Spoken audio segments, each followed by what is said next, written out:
Ada Kak Ria dari Lampung, ada Ulan dari Jogja, ada Gresik. Wah, ada Kak Anissa nih.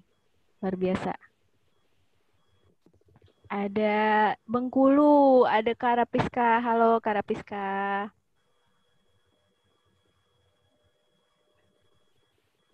Ya, sama-sama Kak Lina. Ada Kak Sari dari Bandung, ada Ajeng dari Tegal. Wah, ini adik kelas nih ternyata. Miss you tuh, Ajeng. Ada Kak Uma dari Depok, ada Lutfia dari Jakarta, ada Kak Ajeng dari Tangerang. Wah, dari mana-mana nih ya. Luar biasa rame. Wah, dari Padang juga ada. Halo Kak Zurni. Ada Kak Cahya dari Depok. Ada Aulia dari Riau. Wow. Inhil. Inhil Riau. Ada Sipa dari Depok. Wah, rame ya. Oke, karena sudah jam 10, kita akan mulai saja.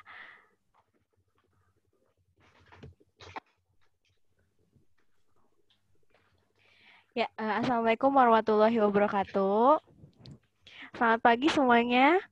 Selamat datang pada semua peserta kelas Garasi atau Gagasan Kolaborasi dari Gagas Talenta Academy.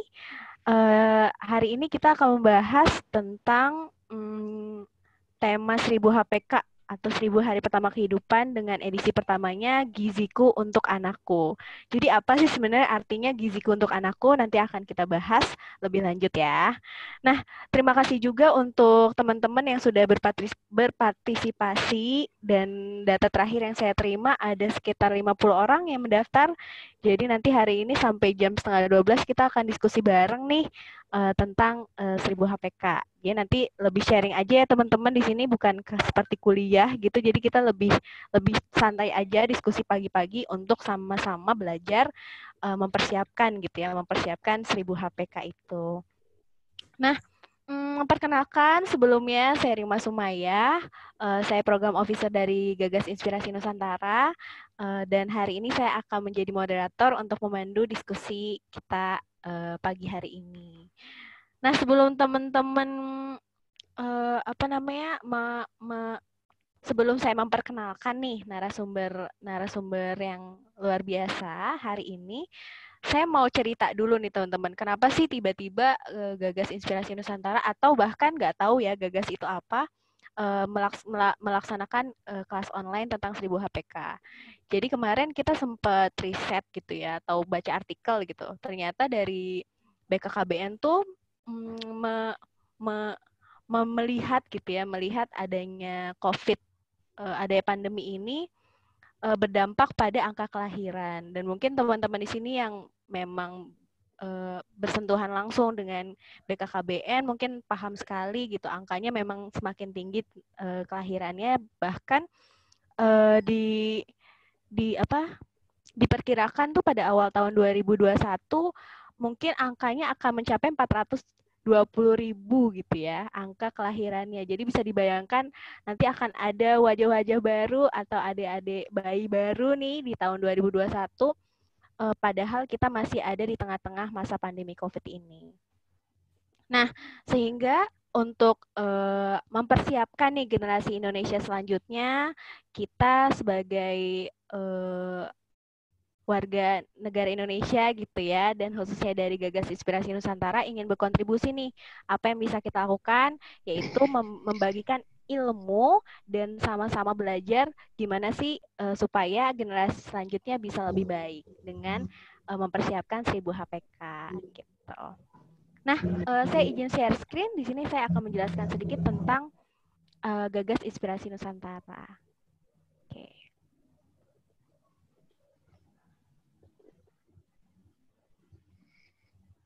Sudah terlihat ya, teman-teman? Sudah, Kak. Oke.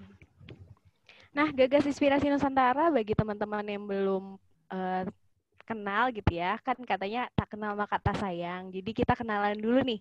Gagas Inspirasi Nusantara itu merupakan perusahaan yang mendorong terjadinya proses pembangunan berkelanjutan dan perubahan sosial. Jadi memperluas kemampuan individu dan organisasi untuk memberikan dampak sosial dan lingkungan untuk melalui pemberdayaan dan kolaborasi dengan masyarakat. Jadi mulai tahun 2017 sampai tahun ini, Gagas ini punya banyak program dan khususnya di bidang pendidikan dan kesehatan. Jadi kita di pendidikan punya program namanya Anak Indonesia Bersih dan Sehat, dan sudah berjalan di 171 sekolah di 19 daerah. Sedangkan untuk bidang kesehatannya kita punya program pemberdayaan di Posyandu dengan nama Program Posyandu Sehat Berdaya. Jadi kedua program ini merupakan program CSR dari sebuah perusahaan dan sudah dijalankan di 7 daerah dengan total 35 posyandu. Nah, mungkin ini lokasinya salah satunya ada di tempat teman-teman gitu ya. Untuk pendampingannya. Makanya kenapa kita ngambil tema 1000 HPK, karena salah satu concern kita adalah bidang kesehatan, khususnya kesehatan anak. Nah, agendanya apa aja hari ini? Jadi agendanya yang pertama kita akan pengenalan dulu tentang periode 1000 HPK. Terus yang kedua nanti akan bahas gimana sih periode ini dalam kandungan khususnya.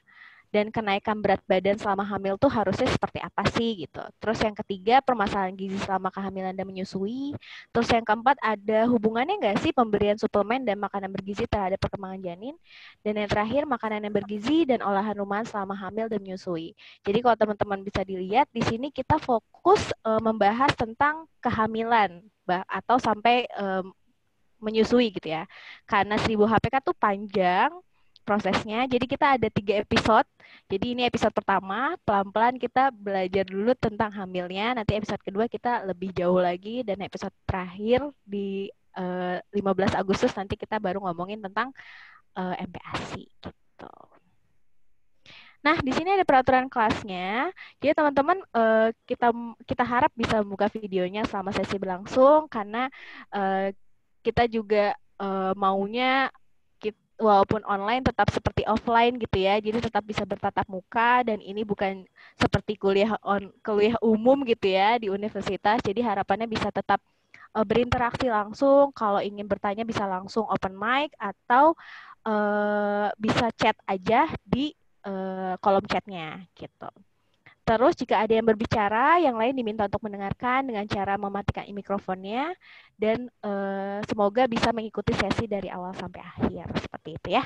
Jadi nanti ini bentuknya diskusi santai, jadi teman-teman bisa bertanya aja di tengah-tengah, nggak apa-apa.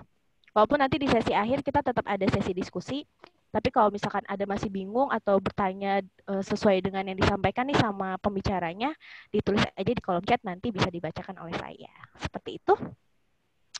Nah, ini dia narasumber kita yang akan berbagi banyak nih hari ini expertise-nya. Jadi yang pertama ada Dr. Lilian Elaine,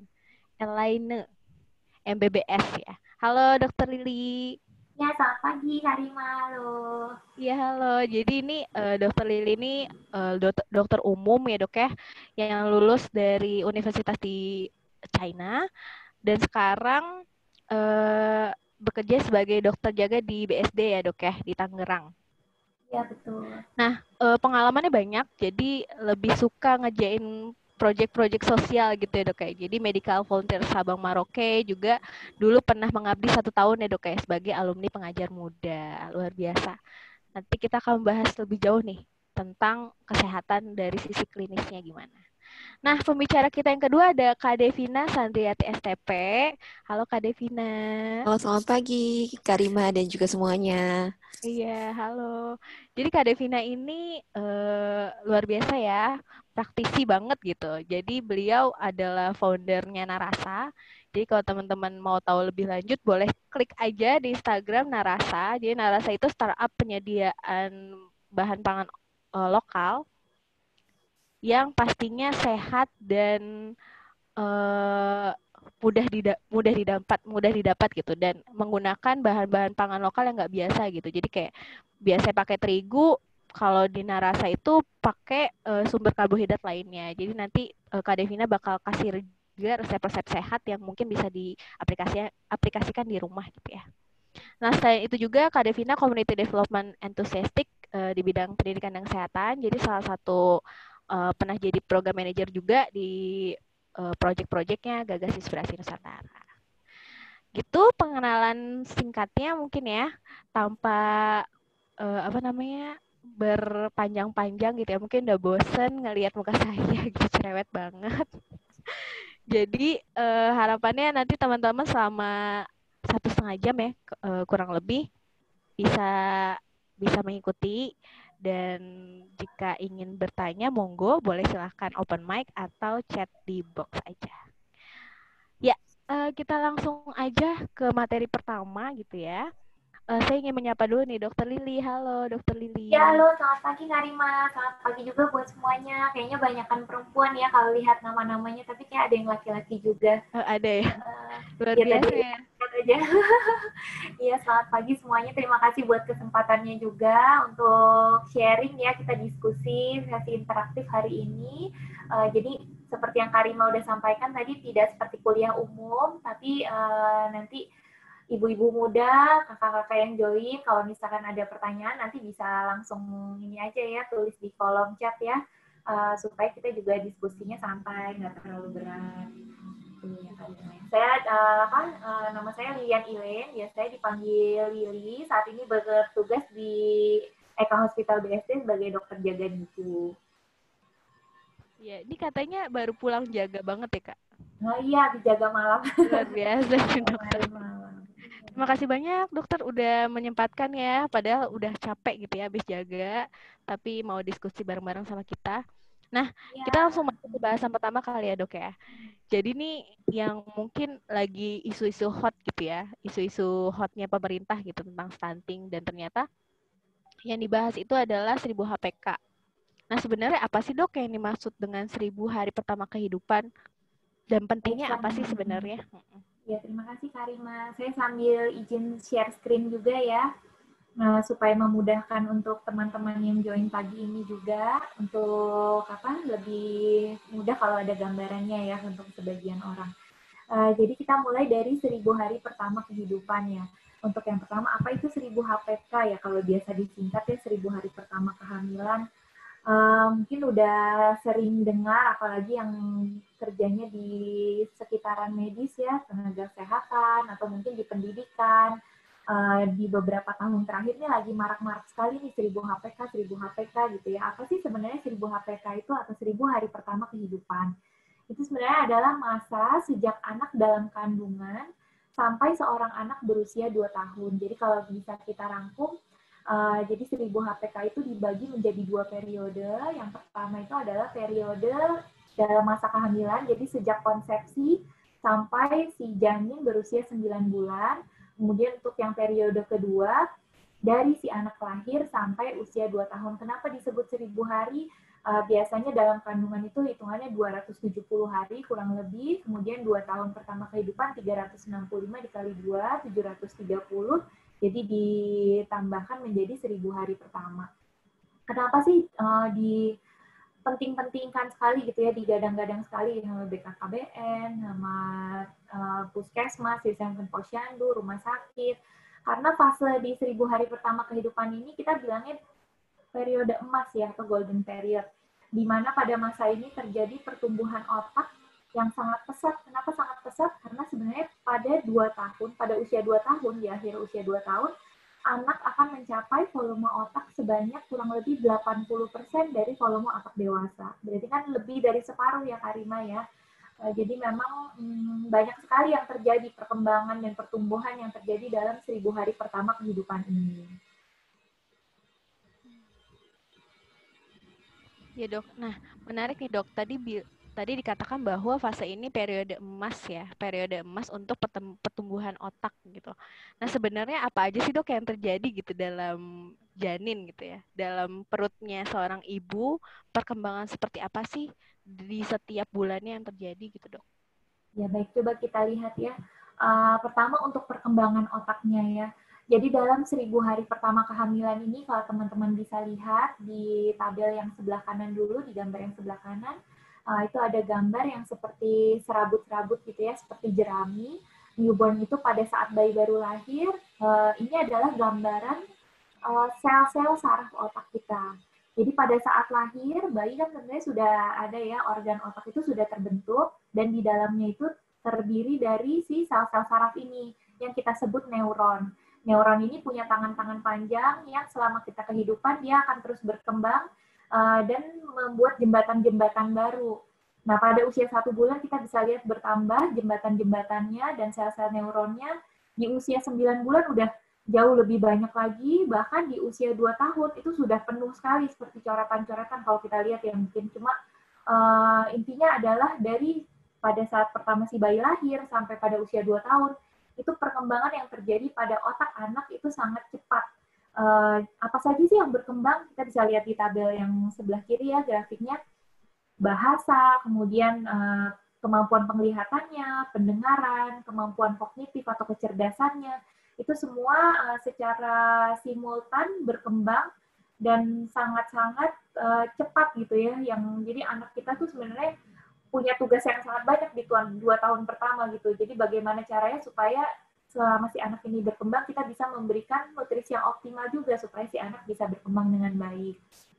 Kemudian untuk yang terjadi di dalam perut selama kehamilan, kita juga bisa lihat ya dari gambaran grafik ini. Jadi dari awal konsepsi yang paling kiri di minggu pertama itu setelah si sel telur dari ibu dan sel sperma dari ayah bertemu, kemudian membentuk zigot.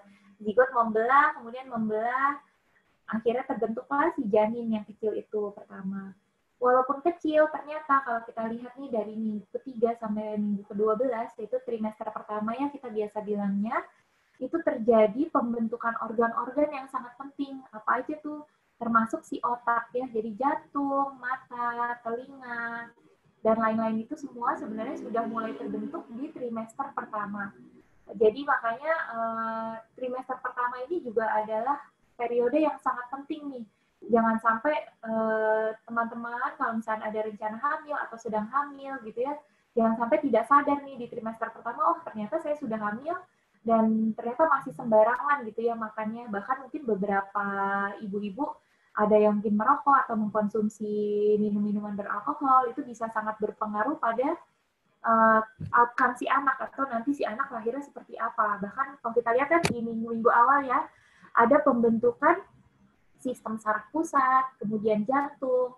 Di luar ini juga ada pembentukan ginjal. Nah, kalau sampai terjadi ada gangguan di pembentukan di trimester pertama ini akan sangat berpengaruh karena bisa saja si anak pada nanti usia produktif, jadi sudah usia 30, 40, itu bisa saja mengalami penyakit-penyakit kronis seperti yang kita sering dengar ya sekarang, tekanan darah tinggi, hipertensi, diabetes, yaitu gangguan gula darah, itu sebenarnya sudah dimulai dari awal sekali pembentukan si janin ini. Jadi bukan dia sudah besar terus makannya sembarangan, tapi ternyata dari penelitian ternyata di trace back mulai dari trimester awal ini yang begitu penting ya. Secara garis besar sih itu Kak Rima. Jadi di sini kelihatan jelas banget ya dok ya, kalau digambar, kalau tadi otaknya bayi usia awal-awal tuh masih sedikit gitu ya, serabut-serabutnya, terus makin tambah usianya ternyata semakin kompleks.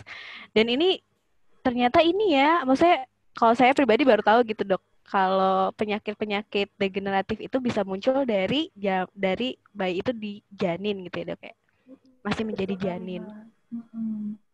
Nah, kalau misalkan gitu nih dok, berarti sebenarnya apa aja sih hal yang penting gitu, atau hal yang mesti diperhatikan gitu oleh ibu atau bahkan bapak gitu ya, supaya hal-hal seperti ini tuh bisa diantisipasi gitu dok? Baik, jadi kita lihat ya, apa sih yang harus kita perhatikan ya selama 1000 hari pertama kehidupan, 1000 hari pertama kehidupan. Kita bagi jadi 4, apa sih yang harus diperhatikan sejak anak di dalam kandungan sampai usianya 2 tahun. Yang pertama tentunya sesuai dengan tema kita pagi hari ini ya, gizi untuk anakku, tentu yang paling penting adalah nutrisi, yaitu makanan bergizi. Nutrisi selama kehamilan dan menyusui. Jadi selama kehamilan, asupan gizi ibu tentunya kan akan mempengaruhi apa yang akan didapat anak ya. Kemudian suplementasi pada kehamilan, vitamin dan mineral, dan juga nanti saat menyusui, baik untuk ibunya juga untuk bayinya, ASI eksklusif dan MPASI kalau sampai 2 tahun ya. Kemudian yang kedua, stimulasi. Jadi sejak si bayi masih di dalam kandungan, itu juga sudah harus diberikan stimulasi. Berupa apa? Berupa pujian, kasih sayang. Karena bayi kan seperti kita lihat tadi dalam perkembangannya ya, di trimester awal sudah membentuk telinga. Jadi sebenarnya organ pendengaran itu sudah ada. Jadi waktu di dalam perut pun dia sebenarnya sudah aware. Jadi sudah memperhatikan apa sih yang terjadi di luar walaupun hanya dari pendengarannya. Tapi dia juga sudah bisa mengenali suara yang paling sering dia dengar. Jadi bisa sekali si bayi ini sudah mengenal orang tuanya dari awal kalau orang tua sudah rajin memberikan ucapan-ucapan kasih sayang, mungkin doa untuk si anak. Itu akan terasa kasih sayangnya untuk si anak dan mempengaruhi perkembangan dia juga selama di dalam perut. Kemudian yang ketiga, proteksi yang tidak kalah penting. Proteksi selama kehamilan, contohnya imunisasi untuk ibu hamil, dan juga pada bayi-bayi yang baru lahir sampai usia 2 tahun. Kemudian perilaku hidup bersih dan sehat, dan juga undang-undang perlindungan anak untuk nantinya setelah dia lahir. Kemudian keempat adalah evaluasi tumbuh kembang ya. Jadi untuk anak supaya bisa kita jaga terus nih supaya pertumbuhan di 1000 hari pertama kehidupannya ini maksimal, kita harus evaluasi juga tumbuh kembangnya. Bagaimana caranya? Kalau selama kehamilan, evaluasi berarti kontrol ke puskesmas, ke bidan, atau ke spesialis kandungannya. Atau kalau untuk anaknya nanti setelah lahir, kontrol berkala untuk imunisasi dan evaluasi tumbuh kembang ke dokter spesialis anaknya. Kira-kira seperti itu, Kak, untuk yang apa aja sih yang harus kita perhatikan ya selama 1000 HPK ini. Berarti lebih gampang pokoknya diingat 4 ya dok ya, nutrisi, stimulasi, proteksi, dan evaluasi gitu. Ya, NSPE kalau disingkat. Nah, sebelum kita lanjut nih dok, mungkin bisa kita buka tanya jawab sekali ya dok ya. Barangkali nih di sini ibu-ibu, bapak-bapak, atau teman-teman yang ingin bertanya atau punya sharing gitu ya dok ya, tentang pengalamannya mempersiapkan 1000 HPK gitu. Boleh raise hand atau boleh langsung open mic atau bisa tulis di kolom chat kali ya. Boleh dipersilahkan. Tadi ada macam-macam nih, ada dari Bengkulu. Ini yang buka video ada Ibu Siti Rohmat. Halo Ibu.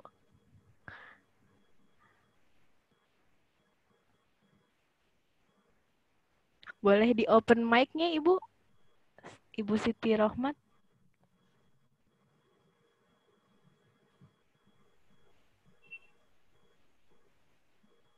Sepertinya ini ya, sedang. Boleh kita bantu ya Bu ya untuk open mic-nya.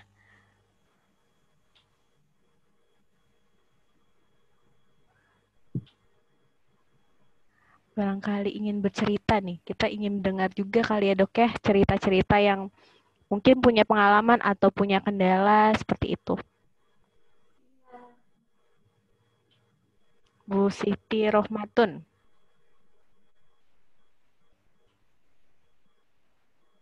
Sudah bisa Ibu?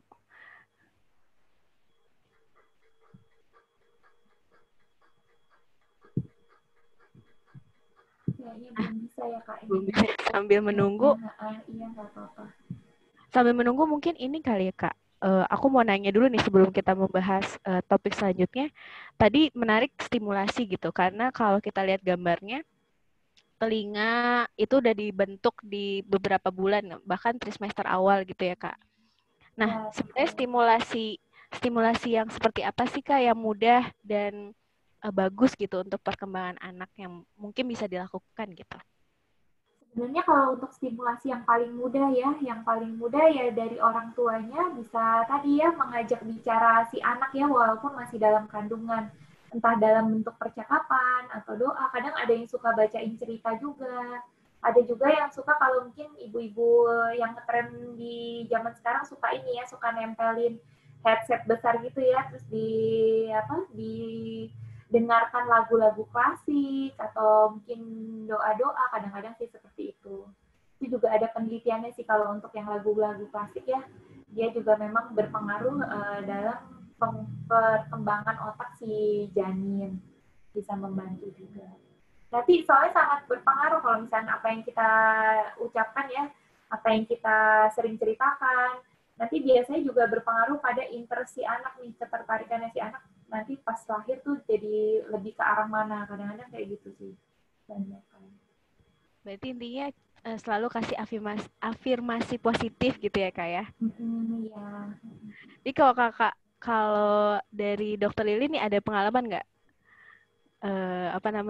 Dulu waktu pas hamil gitu, mungkin bisa sharing seringnya ngasih stimulasi apa tuh Kak? Kalau untuk saya sendiri ya mungkin sharing aja ya. Jadi sebenarnya saya dan suami itu adalah orang yang sangat pendiam ya. Maksudnya ada tipe yang introvert. Jadi ya kita kasih stimulasi ya maksudnya biasa ya bicara, ngomong, dan kita punya punya bayangan wah nanti nih paling anaknya juga nggak jauh-jauh beda banget ya dari kita. Maksudnya pasti anaknya ya kalem lah, introvert gitu ya. Tapi yang tidak saya sadari adalah waktu saya bekerja, kan saya hamil bekerja ya, masih dinas waktu itu di Kediri, di Jawa Timur, setiap hari bolak-balik ya, naik motor, terus banyak interaksi sama teman-teman yang memang banyak kan orang-orang ekstrovert yang sering bercerita, terus pokoknya selalu rame lah lingkungannya. Akhirnya setelah anaknya lahir, jadilah dia anak yang sangat ekstrovert dan senang bicara, pokoknya rame deh, bener-bener nggak ada ini sebenarnya, bener-bener trait yang ini ya resesif dari kita berdua. Jadi kayaknya itu juga merupakan salah satu stimulasi. Jadi nggak cuma dari kita, ternyata lingkungan yang kita hadapi sehari-hari pun berpengaruh sekali. Jadi alangkah baiknya kalau kita bisa kasih stimulasi yang maksudnya kata-kata yang lebih positif ya, jangan terlalu mungkin deket-deket sama yang auranya negatif, nanti juga akan berpengaruh pada perkembangan si anak ya, gitu. Iya, menarik. Berarti belum tentu ya, Dok, kalau misalkan orang tuanya pendiam, anaknya juga pendiam. Tergantung lingkungan yang kita ciptakan gitu ya Dok ya. Kalau Ya, misalkan orang tuanya pendiam dan lingkungannya juga pendiam, mungkin besar kemungkinan akan pendiam juga gitu ya Dok ya. Ya, Tapi mungkin kalau saja. tapi berarti itu penting untuk menstimulasi anak itu perkembangannya gitu Dok ya. Bukan cuma pertumbuhannya. Kalau tadi kan kalau nutrisi itu kan lebih ke pertumbuhannya gitu ya. Kalau ini ternyata perkembangannya juga penting, harus diperhatikan gitu supaya anaknya bisa lebih tadi berekspresi, lebih cerdas dan lain-lain. Menarik Dok. Mungkin sambil nunggu sharing-sharing dari teman-teman peserta yang lain, ini juga satu hal yang beberapa pernah ditanyakan gitu loh Dok sama teman-teman yang seumuran gitu ya. Anak pertama gitu kan, terus orang tua baru gitu. Jadi, nah pertanyaannya sebenarnya normalnya itu kalau misalkan berat badan pas hamil tuh naiknya berapa sih, Dok? Terus kayak misalkan aku kurus banget nih, khawatir kalau misalkan nanti hamil nggak naik beratnya, itu tuh gimana sih Dok kalau berhubungan dengan berat badan? Masih berhubungan dengan yang harus diperhatikan berarti ya tadi ya Kak ya. Jadi untuk kenaikan berat badan selama kehamilannya. Sebenarnya untuk kenaikan berat badan selama kehamilan pun kita tidak bisa mengeneralisir ya. Jadi benar-benar per individual. Kita harus lihat modal dasarnya untuk si ibu yang lagi hamil ini nih. Lihat modal dasarnya dari apa? Kita lihat dari body mass index-nya atau dalam bahasa Indonesia kita bilangnya indeks massa tubuh atau IMT. Gimana sih cara hitung IMT ya? Cara hitung IMT sangat mudah sebenarnya. Kita cukup tahu berat badan kita dalam kilogram dan tinggi badan kita dalam meter. Nanti kita hitung nih di rumus yang sebelah kiri ini, BMI atau IMT ya, berat badan dalam kilogram, kita bagi dengan tinggi. Misalnya berat badannya 60 kilo, dibagi dengan tingginya, misalnya 1,6 ya, 1,6-nya ini di pangkat 2. Nanti kita dapatkanlah body mass index-nya. Untuk yang tadi itu masuknya normal weight ya, jadi BMI-nya di antara 18,5 sampai 24,9.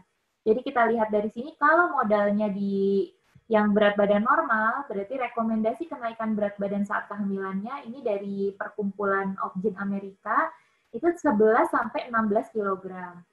Kalau berat badannya di bawah 18,5 atau kurus ya, berat badan si ibunya lebih kurus, tentu kenaikan berat badan saat kehamilannya direkomendasikan lebih banyak ya, di 12 sampai 18 kg. Untuk yang berat badannya berlebih atau overweight, BMI-nya 25 sampai 29,9, itu rekomendasi kenaikannya 7 sampai 11 kilo saja.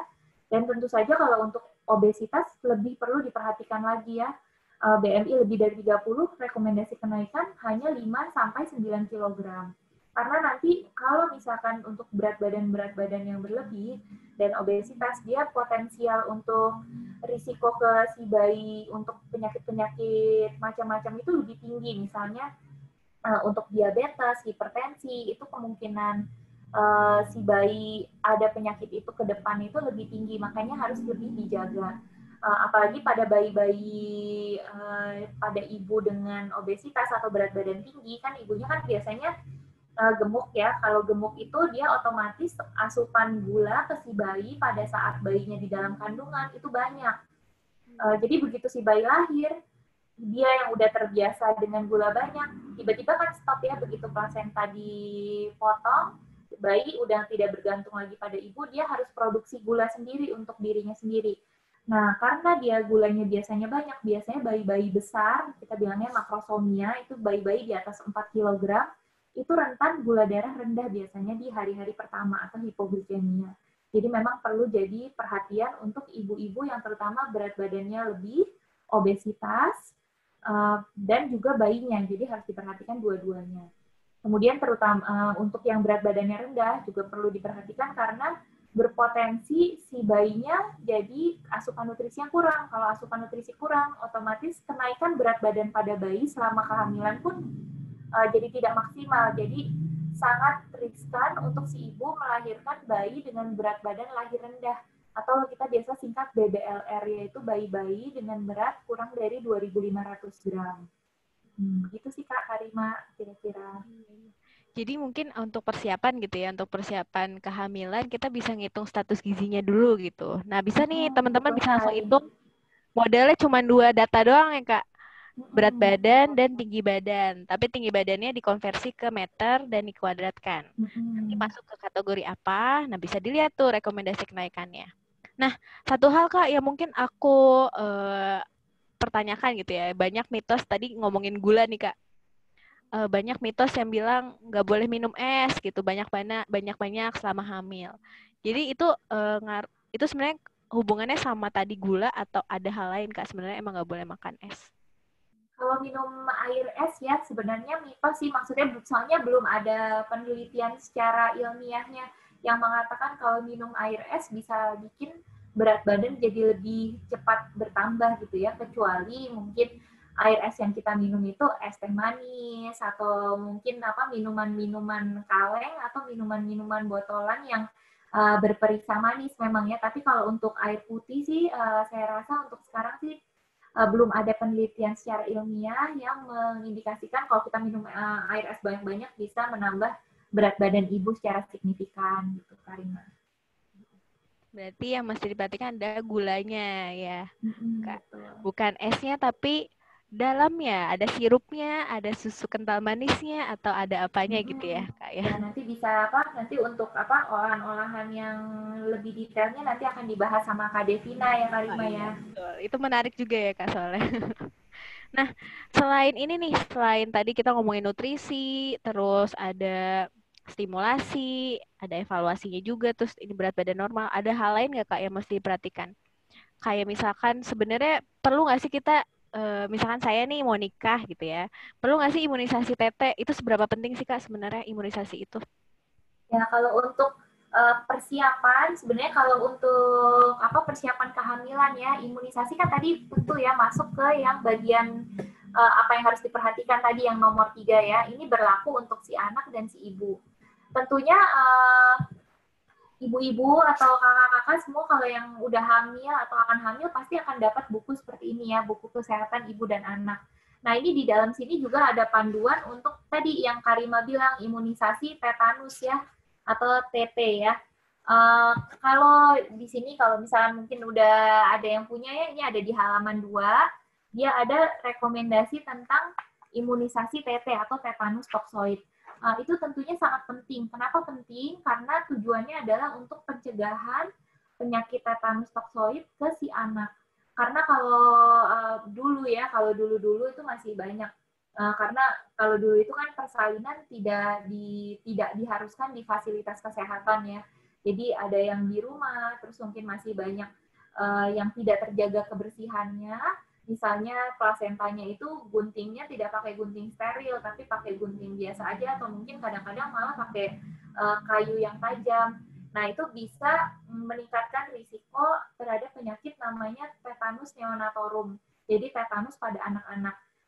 Dan itu bisa berat sekali ke depannya kalau sampai terjadi pada anak-anak. Makanya diberikanlah sih imunisasi tetanus ini pada ibu. Tujuannya untuk mengurangi risiko penyakit tetanus pada bayi-bayi yang baru lahir.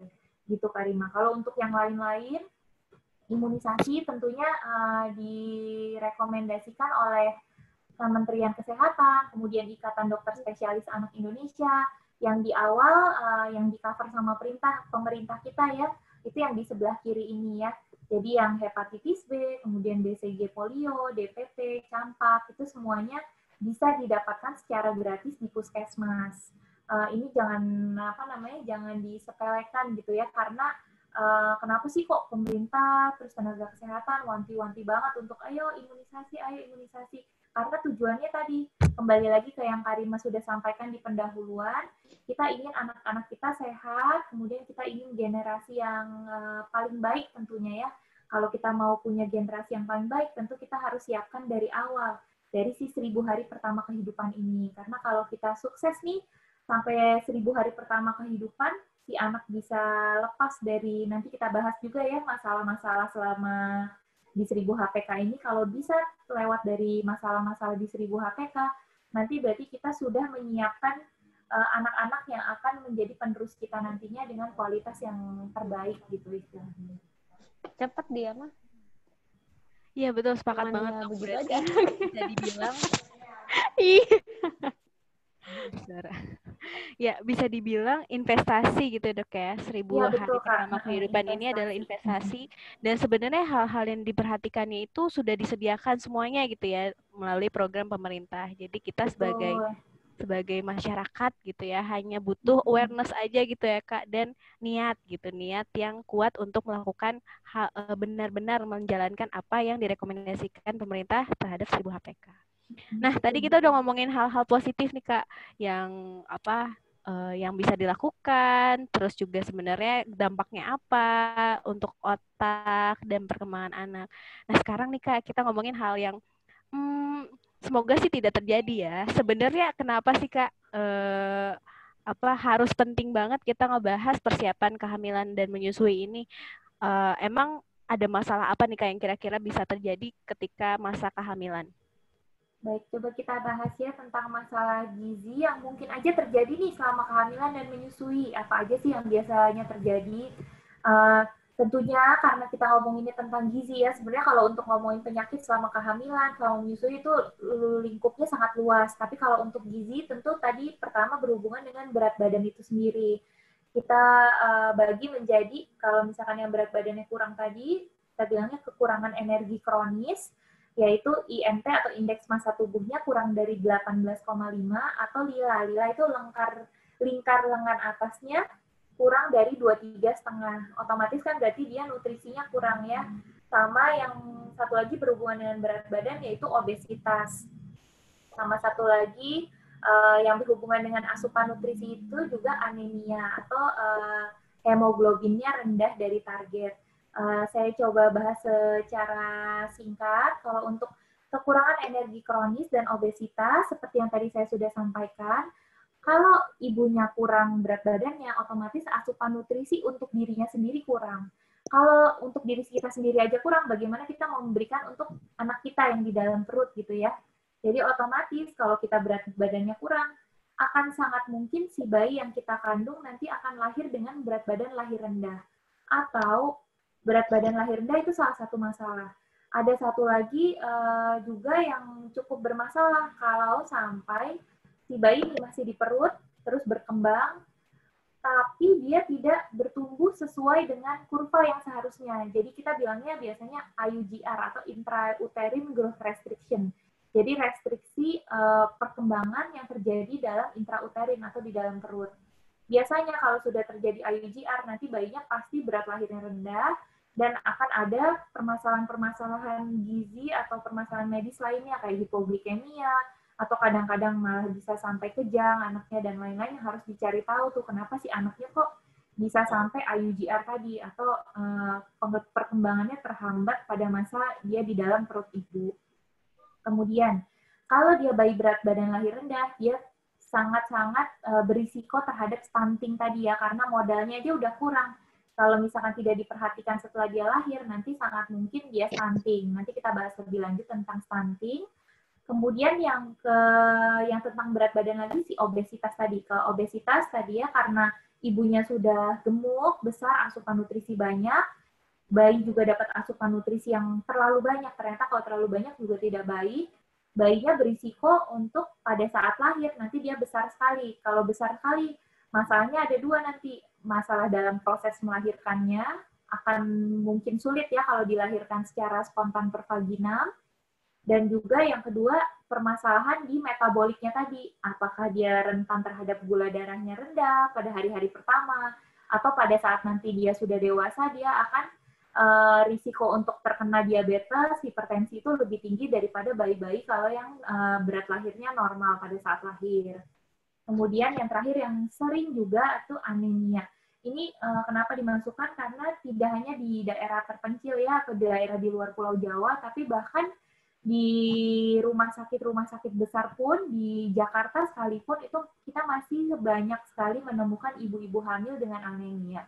Kenapa sangat dikhawatirkan ya ibu-ibu dengan anemia? Karena anemia itu kan kembali ke definisinya dulu. Jadi anemia itu adalah kalau si hemoglobin atau sel darah merahnya itu kurang dari normal. Kalau untuk ibu hamil kita mau HB atau hemoglobin si ibu itu di atas 11. Jadi paling rendah itu 11 di trimester pertama dan ketiga, dan di trimester kedua HB 10,5. Kalau dia mepet-mepet 11 atau mungkin bahkan kurang dari 11, berarti kan kita bisa bilang si ibu anemia. Kenapa berbahaya anemia ya?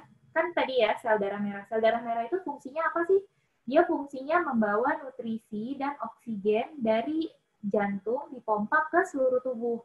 Termasuk ke seluruh tubuh ini selain untuk tubuh ibu juga nanti dia lewat plasenta ke si anaknya.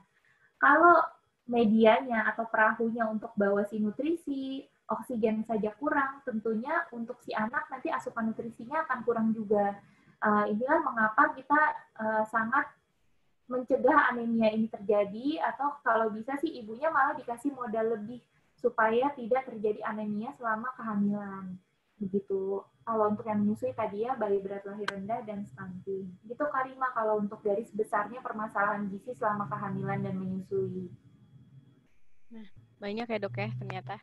Tapi yang mungkin bisa dibahas lebih lanjut tentang stunting kali ya dok ya. Sebenarnya gimana sih stunting itu dan cara ngenalinnya tuh gimana?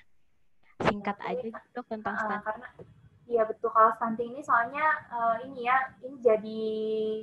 jadi permasalahan utama kita sekarang ya, karena kayaknya masih banyak banget anak Indonesia tuh yang stunting. Kenapa jadi perhatian? Karena ya kembali lagi ke generasi masa depan yang kita mau untuk meneruskan kita nanti ke depannya ya Karima ya. Jadi sekilas tentang stunting atau kondisi gagal tumbuh ya akibat kekurangan gizi. Dari mana sih kita bisa mengatakan si anak ini stunting atau tidak? Jadi kita bisa melihat biasanya sih kalau nanti ibu-ibu atau bapak atau teman-teman sekalian ya semuanya kalau nanti punya anak kemudian dibawa ke dokter spesialis anak, yang pertama mereka lakukan pasti adalah mengukur berat badan, tinggi badan, dan lingkar kepala anak. Tujuannya apa? Untuk bisa tahu si anak ini nih ada di kotak yang mana sih, ada di fase yang mana, ada di yang normal kah, atau yang terlalu berlebih kah, atau kurang. Kalau untuk stunting sendiri, kita lihatnya di indikator pertumbuhan di tinggi badan per usia. Jadi kalau kita lihat nanti di tabelnya tinggi badan per usia, ternyata si anak ada di bawah Z-score -2. Jadi Z-score ini adalah si WHO punya tabel yang untuk menentukan indikator-indikator pertumbuhan ini. Kalau Z-score di bawah -2, itu kita bilangnya pendek atau stunted. Kalau di Z-score di bawah -3, kita bilangnya sangat pendek atau severe stunted ya. Kenapa sih bisa anaknya stunting? Pertamanya kita kenali dulu penyebab si stuntingnya ini. Pertama, tadi ya berhubungan dengan nutrisi. Kalau nutrisinya kurang, tentu berhubungan dengan perkembangan si anak ya ke atas dan ke samping, maksudnya tinggi badan dan berat badan. Tentunya faktor yang pertama yang perlu kita pikirkan adalah si ekonomi keluarga. Tapi nggak selalu juga loh anak-anak stunting ini dari ekonomi rendah, karena ada juga yang ekonominya baik tapi tetap stunting. Berarti kan bisa pertama memang ekonominya kurang, memang sumber daya yang diberikan pada anaknya tidak ada ya, mungkin makanan, asupan nutrisi memang kurang. Yang kedua, kalau ekonominya baik, mungkin ibunya ada sebenarnya resources-nya, uangnya ada, makanannya ada, tapi cara pemberiannya atau asupan nutrisi yang diberikan kepada anaknya belum benar ya. Kemudian bisa juga untuk kondisi lingkungan itu juga mempengaruhi, akan sangat berbeda sekali kondisi kesehatan anak yang tinggal di lingkungan yang bersih, dijaga kebersihannya, sama yang tinggal misalnya di sebelah TPA. Pasti kan ini ya tempat pembuangan akhir itu kan sangat kotor ya, sampah, akan banyak masalah-masalah mungkin seperti diare dan lain-lain. Kemudian masalah non kesehatan ini juga bisa berupa suportif dari lingkungannya ya, untuk si anak ini ada stimulasinya tidak sih, terus lingkungan tempat dia bermain seperti apa.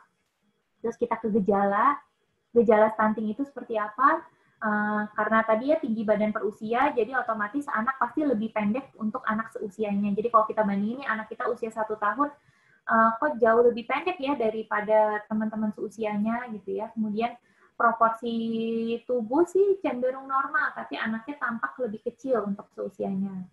Kemudian berat badan juga lebih rendah dari anak-anak seusianya. Akibatnya apa? Kenapa sih kita tadi yang Karima bilang, kenapa sih ini stunting kok disebut-sebut terus? Kenapa penting untuk pencegahannya? Karena ya mungkin orang bilang ya nggak apa-apa lah pendek, yang penting masih bisa ini, bisa itu gitu ya. Tapi sebenarnya yang kita takutkan bukan itu. Kalau terganggu pertumbuhan fisiknya, otomatis yang kita takutkan adalah kembali ke slide tadi di awal, perkembangan otaknya terganggu. Kalau perkembangan otak terganggu di masa-masa 1000 hari pertama kehidupan ini adalah sesuatu yang irreversible atau tidak dapat dikembalikan lagi. Jadi kalau sudah lewat masa 2 tahun nih, ya sudah, berarti kita tidak bisa kembalikan yang hilang di masa 2 tahun ini. Jadi hilanglah kesempatan si anak itu untuk bertumbuh, berkembang secara maksimal. Karena kalau dari beberapa penelitian, kalau sampai si anak stunting itu juga akan mengurangi beberapa poin dari IQ si anak. Otomatis selain tubuhnya pendek, kemudian terganggu perkembangan otak, sehingga nantinya pada saat dia sekolah akan sangat terpengaruhi sekali kemampuan dan prestasi, kemudian produktivitas dan kreativitas si anak juga. Gitu Kak Rima kira-kira untuk stunting. Jadi memang ini bahaya gitu Dok ya. Semoga sih berkurang nih angka-angka stunting di Indonesia. Nah, kita lanjut ke bahasan terakhir nih Dok, yang mungkin juga banyak dipertanyakan gitu ya. Sepenting apa sih Dok kita mengkonsumsi suplemen selama masa kehamilan, dan hubungannya dengan perkembangan janin tuh kayak gimana Dok? Baik Kak Rima, untuk ini ya suplemen dan asupan gizi selama kehamilan dan menyusui. Tentunya yang pertama saya perlu sampaikan, jadi untuk namanya suplemen ya, berarti suplemen adalah tambahan. Yang perlu kita perhatikan pertama tentu tetap adalah makanan pokok. Jadi maksudnya nutrisi sehari-hari yang kita makan. Jangan sampai ibu-ibu yang mau hamil atau yang sedang hamil berpikiran bahwa, aduh saya kan kadang kalau trimester pertama suka mual ya, aduh mual nih udah deh yang penting saya minum suplemennya udah cukup.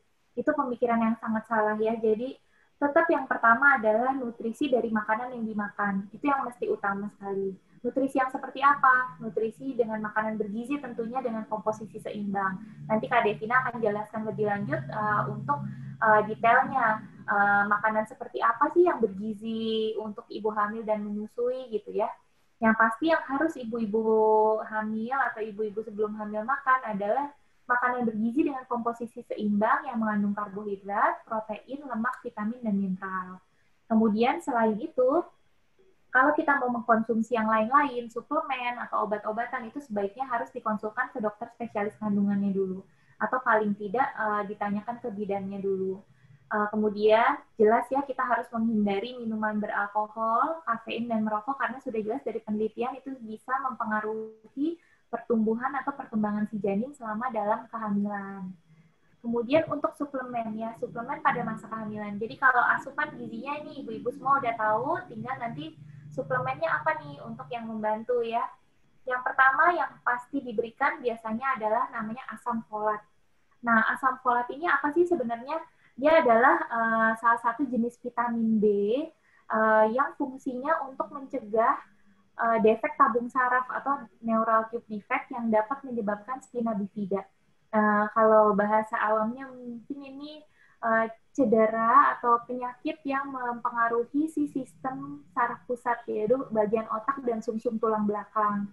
Ini juga pembentukannya di trimester awal. Nah, kapan sih asam folat ini harus diminum ya, mulai diminum? Kalau dulu guru saya juga suka bilang, kalau kita mau dapat hasil yang baik, kalau kita mau dapat buah yang baik, itu kita mesti persiapkan dari sebelumnya. Jadi kalau kita mau menanam, kita kan pasti persiapkan tanah yang baik ya. Tanahnya nggak dibiarin kering gitu aja, tapi kita berikan air, terus kita berikan pupuk, sampai si tanah itu subur, barulah kita mulai menanam. Sama seperti si asam folat ini. Asam folat ini perlu diminum atau dikonsumsi ibu hamil, bahkan sebelum si ibu itu hamil. Jadi kalau ibu-ibu nih yang belum hamil, kalau ada rencana hamil, sebaiknya mulai minum asam folat 1-3 bulan sebelum kehamilan itu terjadi. Supaya ya tadi ya, medianya itu sudah subur dulu, sudah baik. Nanti hubungannya adalah untuk suplemen asam folat yang berguna untuk perkembangan si bayi, supaya mencegah tadi spina bifida itu. Karena kalau spina bifida itu bayinya nanti si sumsum tulang belakangnya itu dia tidak berada di posisi yang lurus seperti ini, tapi dia menggembung, jadi tidak tertutup rata. Akibatnya nanti perlu operasi-operasi berkala kalau memang dilanjutkan kehamilannya. Nah, asam folat ini juga diteruskan biasanya sampai trimester pertama kehamilan. Kemudian yang kedua, hubungannya dengan masalah gizi tadi, yang anemia tadi ya. Anemia kan tadi bisa mempengaruhi berat badan si anak, bahkan kadang-kadang bisa menyebabkan kelahiran prematur. Makanya dari puskesmas juga pasti kalau ibu-ibu atau bapak mengantar istrinya ke puskesmas sedang hamil, pasti diberikan suplementasi zat besi untuk pencegahan anemia. Biasanya minimal 90 tablet atau 3 bulan selama kehamilan. Gunanya untuk mencegah bayi lahir prematur dan berat lahir rendah. Kemudian yang terakhir yang biasa diberikan juga adalah vitamin D dan kalsium. Karena gunanya untuk pembentukan gigi dan tulang janin dan mencegah kekurangan kalsium pada ibu. Karena kan lagi-lagi ya kalau bayi pasti mendapat asupan nutrisi dari ibunya.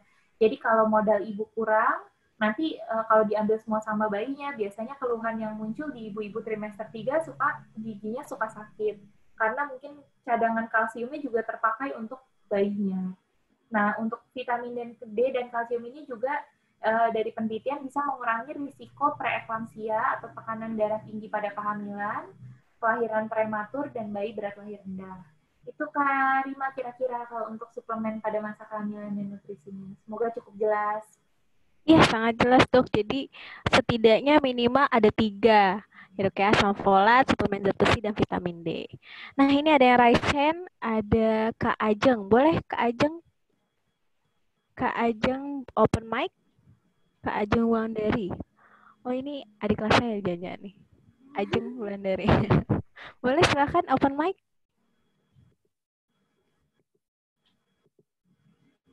Halo. Ya, halo, silakan Kak Ajeng.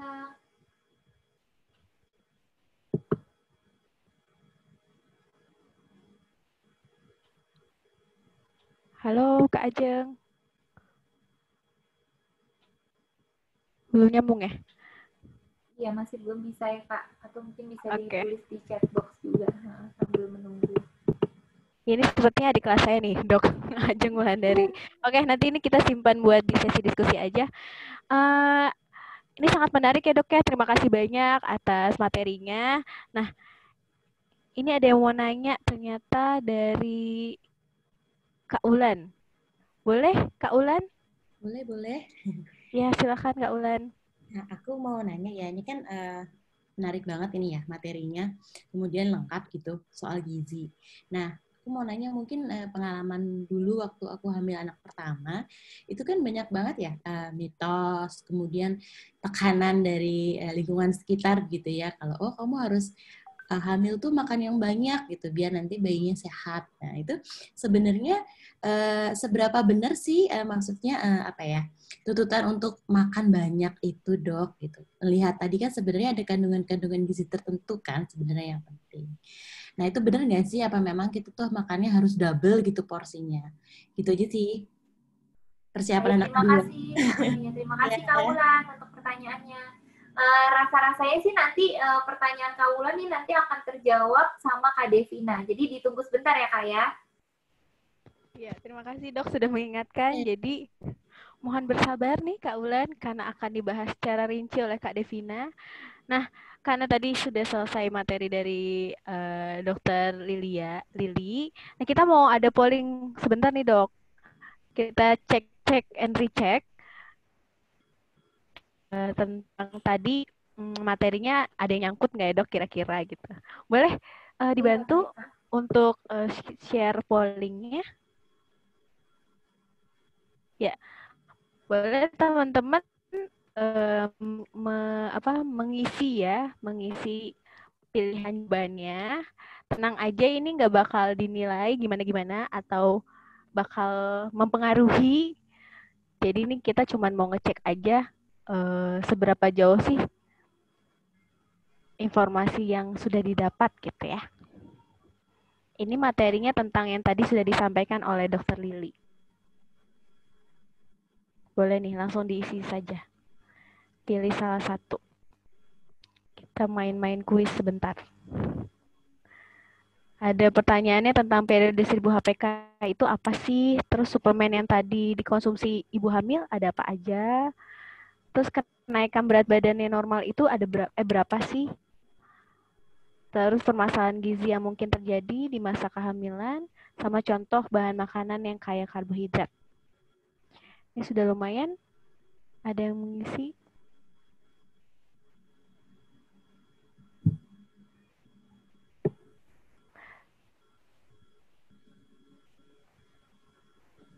Ya, kita tunggu 5 detik lagi ya untuk teman-teman yang mau mengisi.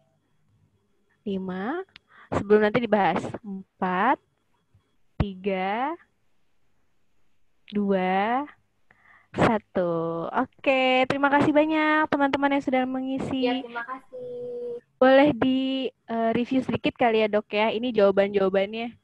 Ya betul, semoga itu salah klik aja ya yang periode 1000 HPK yang nomor 1 ya. Jadi periode 1000 hari pertama kehidupan, kita ulangi lagi ya, itu adalah masa di dalam kandungan selama 9 bulan atau 270 hari, dan masa di luar kandungan itu yang dari anak lahir sampai usia 2 tahunnya 1000 hari pertama kehamilan. Kebanyakan sudah benar sih.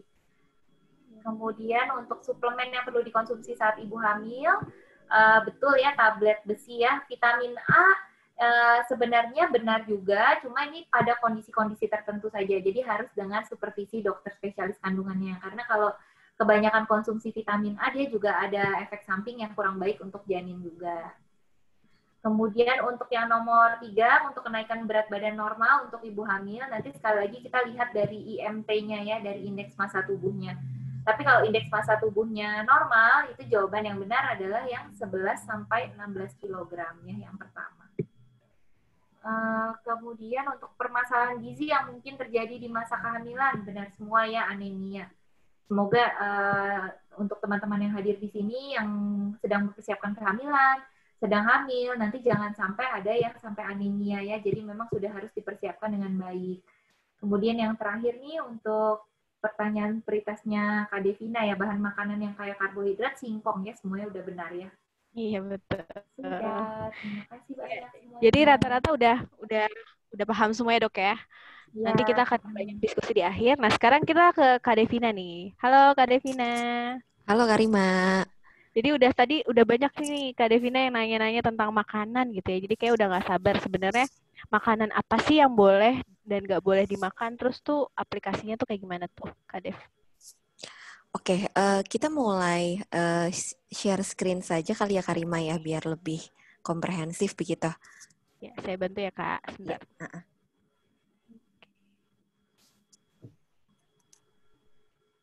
Sudah terlihat ya Kak? Sebentar, sepertinya ya udah. Mungkin ya gedein betul. Ya, oke. Selamat siang teman-teman semua, ibu-ibu, calon ibu, kemudian juga mungkin ada kader posyandu di sini. Selamat siang. Saya Devina.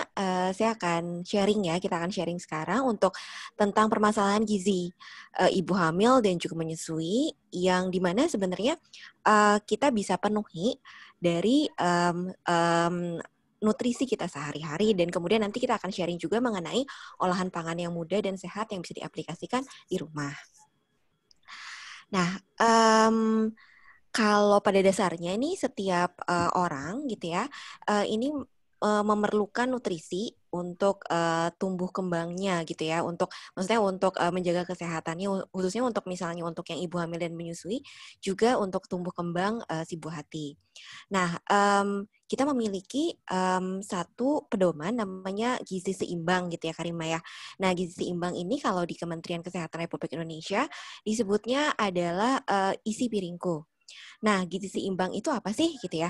Nah, gizi seimbang ini adalah susunan pangan sehari-hari yang memang berdasarkan jenis dan jumlah ya, yang memang diasup di dalam tubuh masing-masing, yang memang memiliki prinsip keanekaragaman pangan, aktivitas fisik, perilaku hidup bersih dan sehat, serta pemantauan berat badan yang stabil untuk mencegah terjadinya masalah-masalah gizi. Nah, kalau di depan kita tahu ada Healthy Eating Plate yang memang berdasarkan Harvard Medical School. Ini jadi acuan juga untuk di Kementerian Kesehatan Republik Indonesia, disebut isi piringku. Nah, apa aja sih sebenarnya yang memang diperlukan gitu ya? Sebenarnya ini diperlukan oleh semua orang dulu, baik yang tidak hamil kondisinya, hamil dan juga menyusui. Jadi perlu ada karbohidrat tentunya, kemudian juga protein, sayuran, dan juga buah-buahan. Kalau kita bisa lihat ya di isi piringku ini, sayuran ini memiliki porsi yang memang lebih besar. Kalau bisa dihitung 1/6 ya dari isi piringku ini. Kemudian disusul oleh karbohidrat, protein, dan juga buah-buahan. Nah, kemudian kita perlu juga mengkonsumsi cairan, air gitu ya, air putih, kira-kira 2-3 liter sehari. Kalau ada yang bilang 8 gelas ya, 8 gelas sehari. Nah, dulu tuh saya sempat bertanya gitu ya, 8 gelas nih gimana cara ngitungnya gitu ya. Ternyata memang kalau dikonversikan 2-3 liter sehari, berarti gelasnya itu kira-kira 250 mili gitu ya, satu gelasnya. Nah, lalu kemudian juga perlu mengkonsumsi juga lemak yang baik, yang berasal dari minyak, kemudian juga misalnya margarin juga yang bisa kita gunakan ya untuk memasak, serta bumbu-bumbu juga. Dan kemudian jangan lupa juga beraktivitas fisik seperti olahraga, supaya metabolisme kita juga terjaga. Nah, ini kira-kira seperti itu untuk yang gizi seimbang. Nah, kemudian kita masuk ke gizi yang ibu hamil dan juga menyusui gitu ya. Nah, sebenarnya untuk yang ibu hamil dan juga menyusui tentunya memerlukan makronutrien dan juga mikronutrien. Nah, makronutrien ini apa sih gitu ya? Jadi makronutrien ini adalah zat-zat sumber gizi yang memang paling besar jumlahnya, seperti karbohidrat, kemudian juga ada lemak dan juga protein. Fungsinya apa? Fungsinya adalah sebagai sumber energi, cadangan energi, dan juga pembentuk lemak dan juga protein.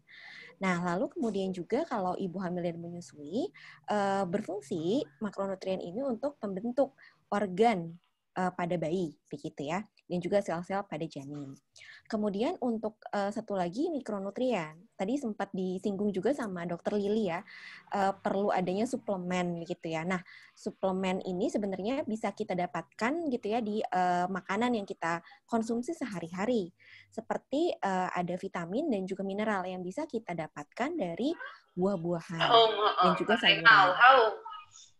Nah, mikronutrien ini berfungsi apa sih? Gitu ya, berfungsi untuk menunjang pertumbuhan tubuh dan juga organ yang dalam saat hamil dan juga menyusui ini dalam proses pembentukan. Nah, kalau kita bisa lihat juga di depan kita, ini makanan-makanan yang memang ada di sehari-hari yang kita bisa temui yang mengandung karbohidrat, protein, yaitu makronutrien tadi. Lalu kemudian juga ada mikronutrien seperti asam folat, kemudian juga besi, kalsium, dan vitamin D, vitamin C, beta karotin, atau vitamin N, dan juga DHA. Nah, bedanya apa sih gitu ya kondisi biasa, yaitu kondisi perempuan yang tidak hamil dengan ibu hamil dan juga ibu menyusui. Nah, kalau kondisi biasa sebenarnya kita memerlukan tentunya kalori ya yang diasup dari nutrisi yang kita makan sehari-hari. Nah, kalau untuk kondisi biasa dengan perempuan dengan usia 19 hingga 29 tahun, itu kita kira-kira memerlukan 1.800 kilokalori per harinya. Nah, lalu kemudian ketika kita menginjak ya ke pertambahan usia 30 sampai 49 tahun, kita memerlukan 1.800 kalori per harinya. Tadi 1.900, sekarang 1.800 begitu.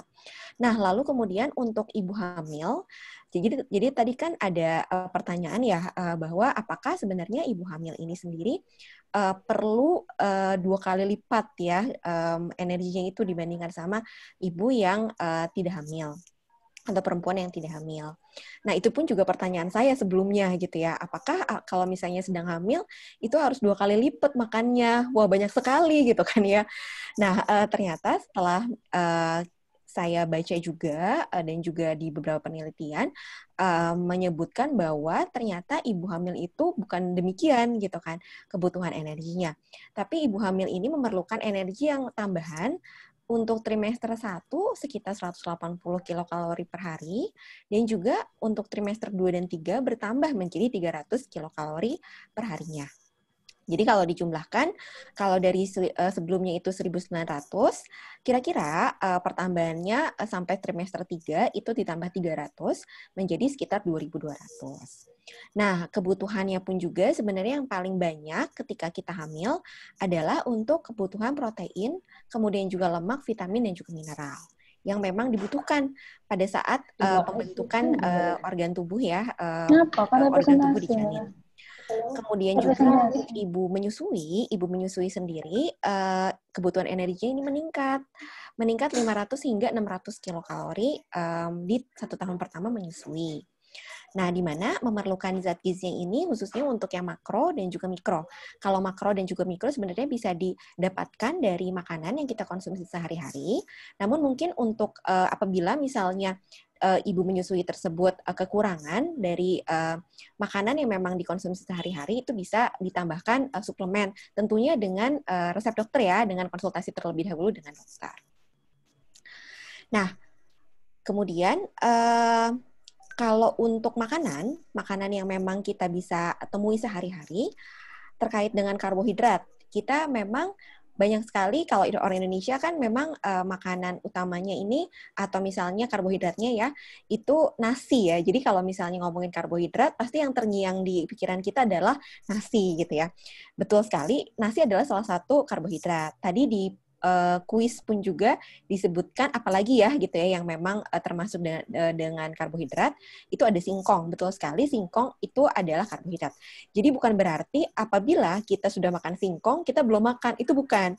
Tapi justru nasi dan juga karbohidrat itu setara ya, sama-sama karbohidrat.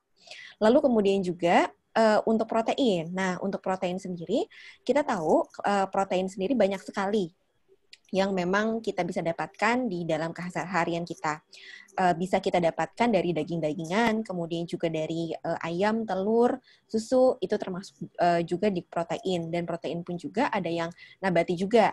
Jangan lupa ada dari kacang-kacangan seperti tempe, tahu, kemudian juga kacang-kacangan lainnya, itu termasuk adalah protein yang baik untuk tubuh kita.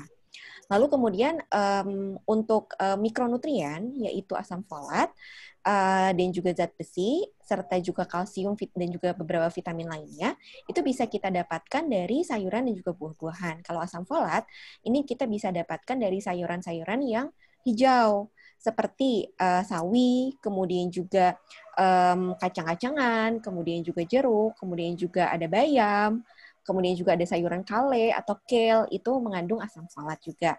Dan juga zat besi dari brokoli kita bisa dapatkan juga, kemudian juga dari daging-dagingan dan juga dari ayam dan juga telur.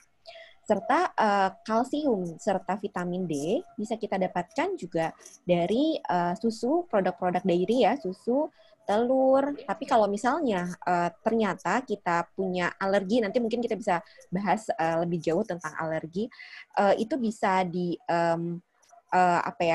diganti gitu ya, bukan produk hewani saja yang bisa kita makan, tapi dari produk nabati seperti sayuran hijau pun juga ternyata mengandung kalsium seperti sayuran kale. Lalu vitamin C bisa kita dapatkan dari sayuran dan juga buah-buahan seperti jambu biji, kemudian juga jeruk, itu mengandung vitamin C juga. Lalu kemudian beta karotin yang dibutuhkan untuk kesehatan mata, yaitu vitamin A, bisa kita dapatkan dari wortel, kemudian juga beberapa buah-buahan lainnya, begitu ya, seperti apel, anggur, itu bisa kita dapatkan vitamin A-nya, dan juga tomat, serta DHA. DHA ini bisa kita dapatkan dari ikan. Ikannya sebenarnya mungkin di beberapa literatur ini ikannya ikan laut ya, tapi perlu diperhatikan juga, nanti kita bahas juga, ikan laut itu bagaimana sih cara mencari atau misalnya membeli ya ikan laut yang memang baik gitu ya untuk tubuh kita dan tidak tercemar zat-zat yang tidak baik seperti merkuri dan juga tembaga lainnya yang sudah mencemari perairan laut di sekitar kita. Mungkin bisa next ya.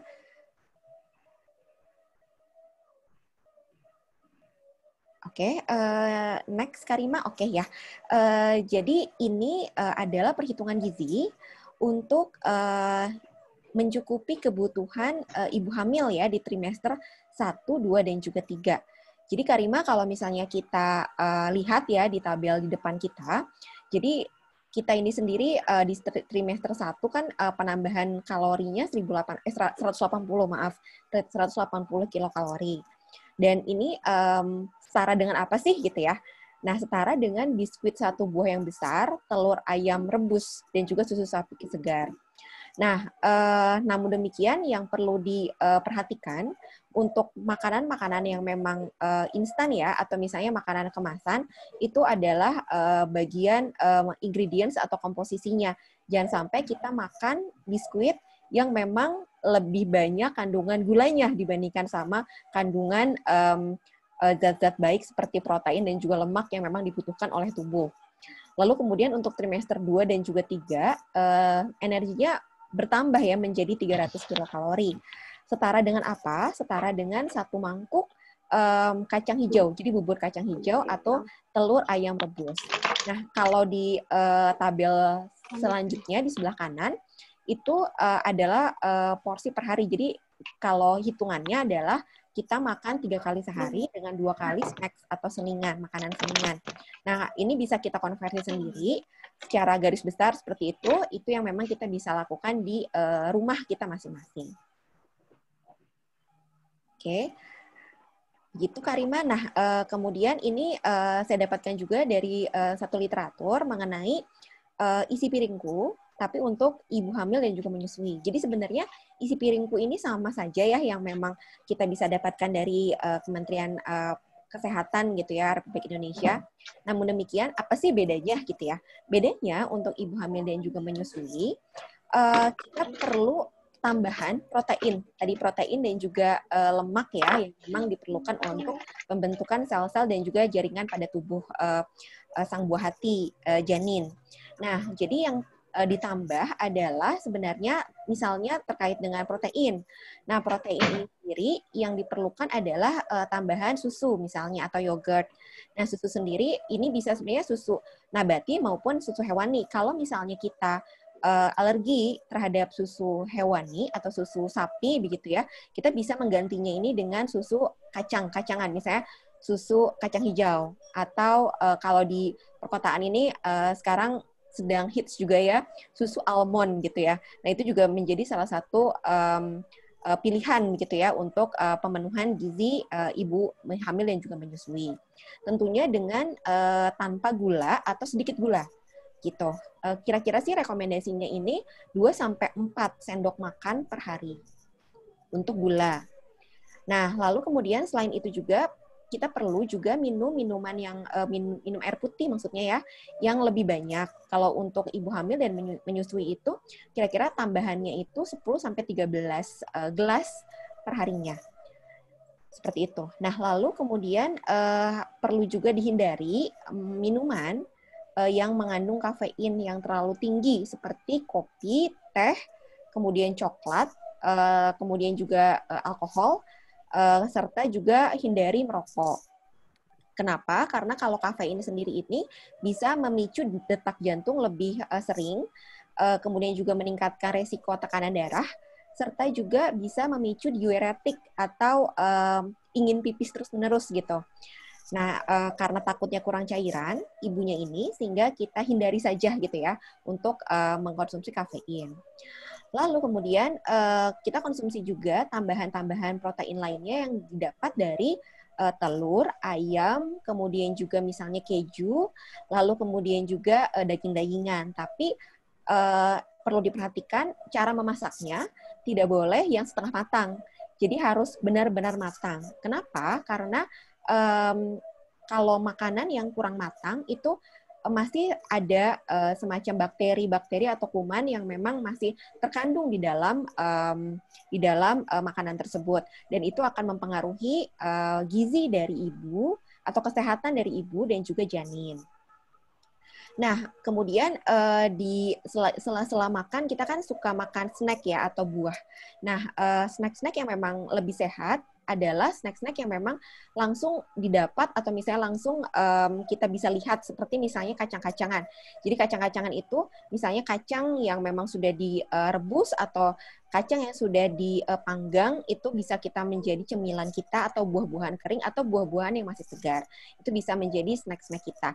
Atau kalau misalnya kita mau makan makanan misalnya seperti biskuit gitu ya atau cookies, kita perlu perhatikan juga ingredient atau komposisi dari cookies atau biskuit tersebut. Jangan sampai terlalu banyak gula dan juga natrium yang memang terkandung ya di dalam snack tersebut. Selain itu juga perlu kita perhatikan juga terkait dengan karbohidrat. Jadi karbohidrat yang memang bisa dikonsumsi adalah karbohidrat. Biasanya kan kita makannya tuh nasi ya, nasi putih gitu ya. Nah, kita bisa kombinasikan juga dengan karbohidrat lokal Indonesia. Seperti apa? Seperti misalnya kita makan nasi putih dengan nasi merah dicampur. Kenapa? Karena nasi merah ini mengandung serat yang baik untuk tubuh. Nah, serat yang baik ini diperlukan juga untuk tubuh kita, untuk metabolisme tubuh, dan juga sebenarnya itu untuk memperlancar pencernaan kita, seperti lebih lancar buang air besar, jadi mengurangi konstipasi atau sembelit. Selain itu juga jangan lupa juga kita mengkonsumsi sayuran. Sayurannya berwarna-warni ya, ada misalnya sayuran berwarna hijau, sayuran berwarna merah, sayuran berwarna orange, sayuran berwarna ungu gitu ya. Nah, itu perlu kita konsumsi secara rutin ya setiap harinya. Dan kemudian jangan lupa juga bergerak, karena ketika kita tidak hamil dan juga menyusui, kita kan perlu bergerak juga ya untuk menjaga metabolisme tubuh kita. Nah, ketika hamil dan juga menyusui, bergerak pun juga diperlukan supaya otot kita tuh tidak kram, dan juga supaya juga kalori yang masuk ke dalam tubuh kita ini tidak ditimbun jadi lemak gitu ya, tapi juga yang memang masuk sama yang keluar itu juga seimbang begitu. Tapi tentunya berbeda ya olahraga yang dilakukan antara kita yang tidak hamil maupun yang hamil dan juga menyusui. Mungkin olahraga ringan saja seperti stretching, jalan kaki, seperti itu. Seperti itu Karima yang kita bisa konsumsi selama hamil dan juga menyusui. Dan kemudian ada beberapa pangan juga atau makanan yang memang perlu kita hindari atau kurangi ya selama kita hamil dan juga menyusui. Next slide, Kak. Ya, jadi yang perlu kita kurangi atau hindari seperti yang tadi saya sampaikan adalah minuman kafein, kemudian juga minuman ringan, dan juga alkohol. Nah, mungkin yang bisa kita dapatkan dengan mudah gitu ya di warung adalah minuman ringan, seperti misalnya minuman-minuman soft drink yang bisa kita dapatkan di restoran siap saji gitu ya. Itu kan ternyata tinggi sekali kandungan natriumnya dan juga kandungan gulanya. Begitu, itu perlu kita hindarkan. Lalu kafein juga tadi memicu diuretik dan juga memicu tekanan darah tinggi dan juga deg-degan ya di ibu. Lalu kemudian juga ikan laut ya dari perairan yang kemungkinan tercemar. Nah, di Indonesia sendiri sebenarnya kalau di Jawa ya, khususnya untuk yang Jabodetabek, kalau saya lihat di pasar itu ikan lautnya ini didapat dari perairan Jakarta. Nah, perairan Jakarta sendiri memang kebanyakan sudah tercemar zat-zat tembaga begitu ya, seperti merkuri. Kemudian juga zat-zat tembaga lainnya yang memang dimakan oleh atau terkonsumsi oleh ikan, di mana ikan tersebut kemudian kita beli dan kita konsumsi. Nah, maka dari itu untuk ikan laut, kalau saya boleh saran sih jangan dikonsumsi terlalu sering. Tapi kita justru pilih gitu kan ikan-ikan yang memang memiliki kandungan yang sama juga dengan ikan laut. Seperti apa? Seperti ikan sidat atau belut. Nah, ikan sidat atau belut ini juga memiliki kandungan DHA dan juga omega 3 yang juga tinggi. Itu bisa menjadi pengganti dari ikan laut yang dari perairan yang kemungkinan tercemar. Selain itu juga perlu dihindari atau dikurangi makanan yang mengiritasi saluran pencernaan. Seperti makanan yang mengandung gas dan juga pedas, begitu. Karena ketika kita menyusui, begitu ya, mohon maaf, saya minum dulu, ini kayaknya agak-agak kering tenggorokan. Iya Kak, nggak apa-apa Kak. Sangat komprehensif memang nih, Kak Devina luar biasa. Ya, ini agak-agak kering tenggorokan, karena mungkin ini sekarang lagi kemarau ya Kak ya, jadinya Iya. tenggorokan tuh sering banget kering gitu ya. Jadi perlu ada air putih selalu gitu ya di samping saya begitu. Oke, aku ini ya lanjutkan. Jadi makanan-makanan yang memang mengiritasi saluran pencernaan seperti menghasilkan gas dan juga pedas. Karena ketika kita makan makanan yang mengandung gas dan juga pedas, ketika menyusui itu sendiri bisa mempengaruhi dari ASI yang memang dihasilkan, dan kemudian setelah itu dikonsumsi ya oleh bayi. Nah, kemudian nanti akan sebenarnya berujungnya tuh pada masalah pencernaan dari bayi itu sendiri. Lalu kemudian makanan-makanan yang menimbulkan alergi. Nah, jadi setiap orang itu sebenarnya berbeda. Jadi ada yang memang bisa menerima semua makanan. Kalau saya bisa menerima semua makanan dari mulai produk susu, kacang-kacangan, kedelai dan lain sebagainya itu bisa. Tapi ada saudara saya yang memang tidak bisa menerima makanan yang dari dairy product. Jadi tidak bisa mengkonsumsi produk susu dan juga produk-produk dari telur gitu. Jadi akhirnya karena memang beliau sedang hamil dan menyusui, beliau ganti menjadi makanan-makanan yang berasal dari nabati. Jadi gandum sendiri juga ada yang memang teman saya juga ada yang punya penyakit celiac disease atau penyakit yang memang dia itu tidak bisa mencerna gluten yang dihasilkan dari olahan gandum seperti tepung terigu begitu ya. Jadi akhirnya beliau tersebut mengkonsumsinya itu dari tepung-tepungan non terigu atau kita sebut sebagai gluten free gitu ya. Dari apa aja, dari tepung maizena, dari tapioka, kemudian juga mokaf, serta juga dari tepung sorghum. Nah, itu bisa kita konsumsi ketika kita tahu tubuh kita alergi, maka kita langsung ya cari alternatif, gizi pun juga tetap tercukupi, tapi kita pun juga tidak alergi. Selain itu juga sudah jelas kita walaupun kita tidak hamil dan juga tidak menyusui ya, kita kan perlu mengurangi ya makanan berpengawet, berpemanis buatan, penyedap ataupun juga berpewarna buatan. Nah, apalagi ketika kita hamil dan juga menyusui, kita puasa dulu deh gitu kan ya, makanan-makanan yang memang menggunakan pengawet yang tidak aman ya untuk tubuh kita gitu. Jadi memang paling aman itu adalah kita masak sendiri, kita tahu bahannya itu apa aja yang kita konsumsi, dan kemudian juga kita bisa mengetahui bumbu-bumbu apa saja sih sebenarnya kita tambahkan untuk membuat makanan ini menjadi enak dan juga sehat. Serta makanan dari unsur hewani yang dimasak kurang matang. Nah, kenapa? Karena tadi yang sudah saya singgung sebelumnya, makanan ini memang mengandung banyak bakteri ya, kalau misalnya tidak matang atau kurang matang. Sehingga kalau misalnya yang senang makan sushi atau makan steak gitu ya, atau sate, kemarin kan kurban ya, sate yang kurang matang atau setengah matang itu dihindari terlebih dahulu. Makan makanan yang mengandung hewani itu yang dimasak dengan matang. Oke. Yeah. Nah, kita lanjut ke Arima untuk pangan lokal nih. Jadi ini lumayan seru juga kita bahas pangan lokal nih. Ternyata di Indonesia sendiri ini punya banyak sekali sumber karbohidrat, kemudian juga buah-buahan, kacang-kacangan, lemak, rempah-rempah, dan juga jenis sayuran gitu. Jadi kalau misalnya kita bisa lihat ya banyak sekali ada sumber karbohidrat kita punya 77. Kemudian juga buah-buahan kita punya 389 jenis. Lalu kacang-kacangan pun juga kita punya 26 jenis. Dan lemak pun juga kita punya 75 sumber lemak dengan 110 jenis rempah-rempah gitu. Dan sayuran pun juga tak kalah banyak, ada 228 jenis sayuran.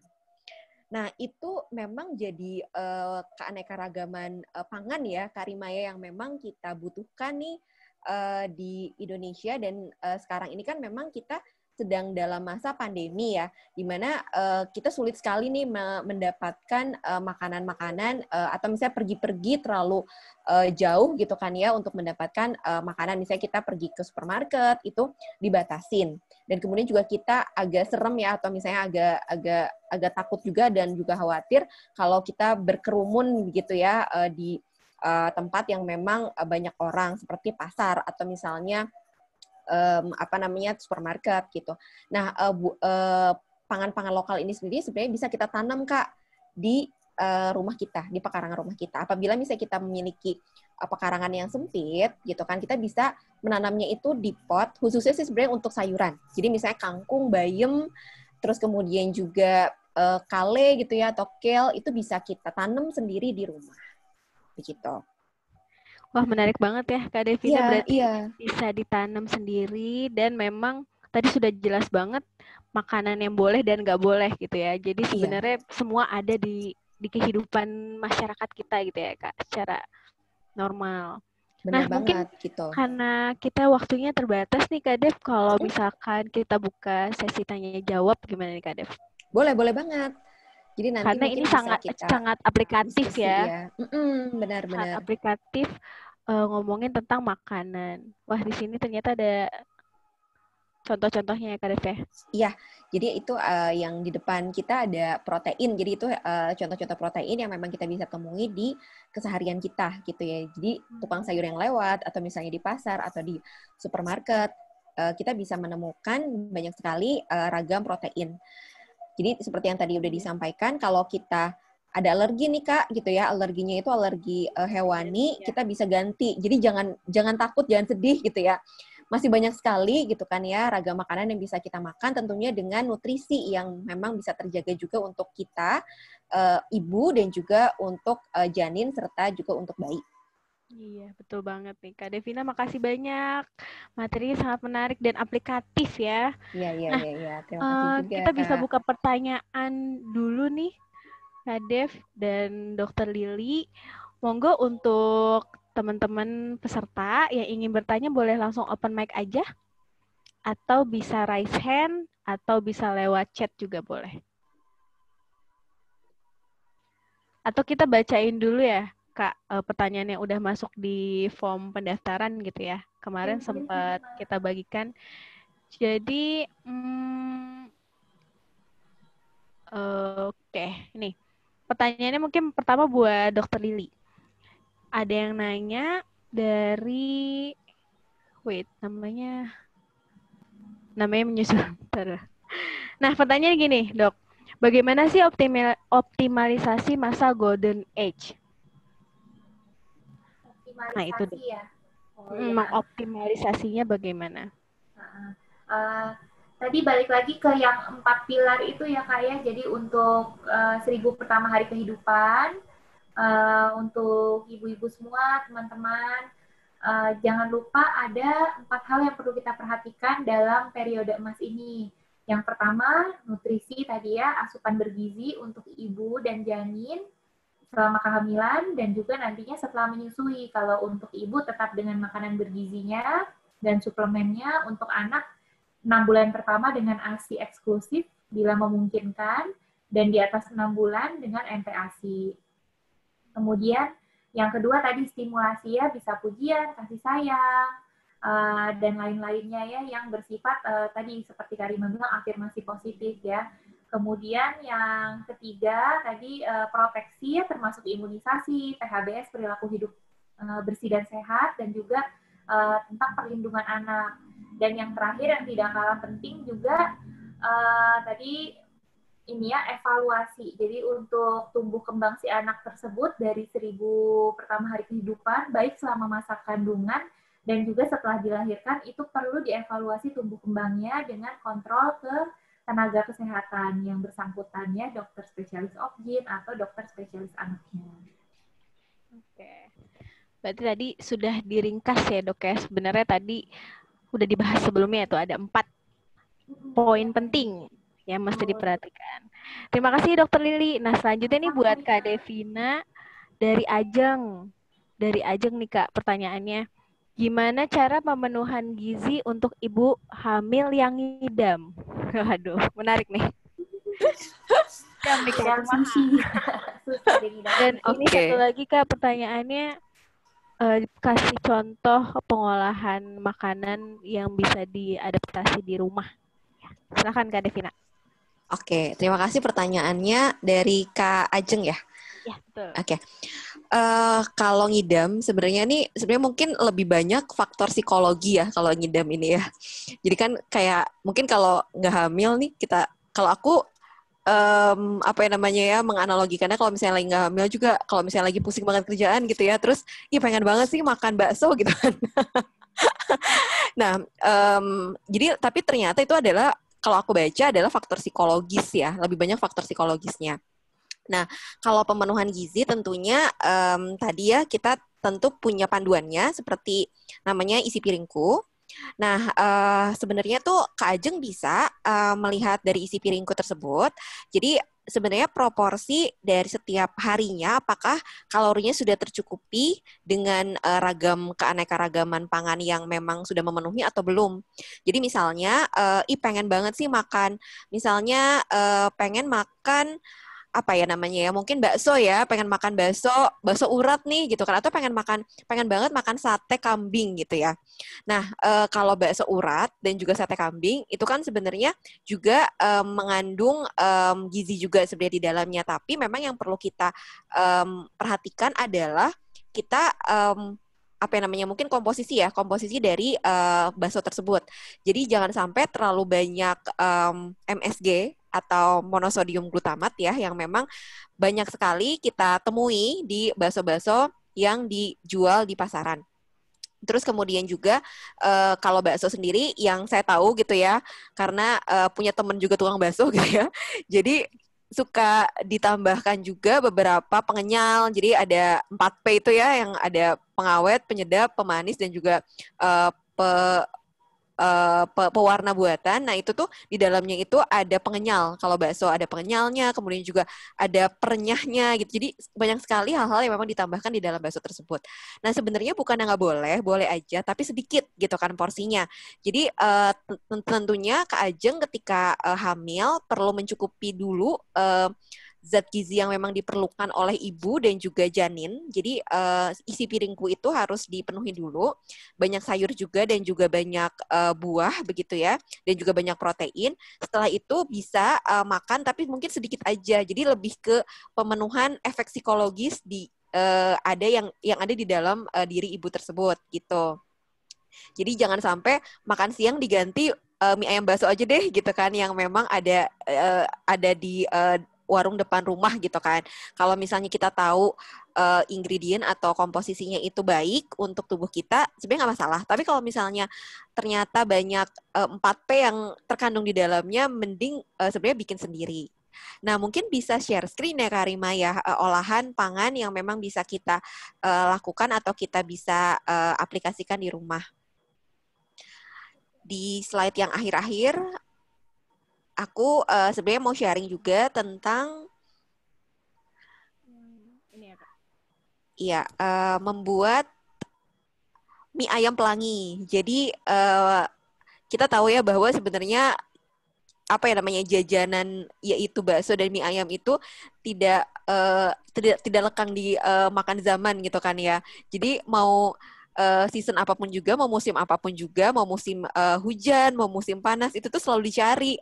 Khususnya kalau misalnya kita lagi hari raya, Idul Fitri gitu kan ya, yang dicari itu bukan ketupat, tapi mie ayam gitu kan sama bakso.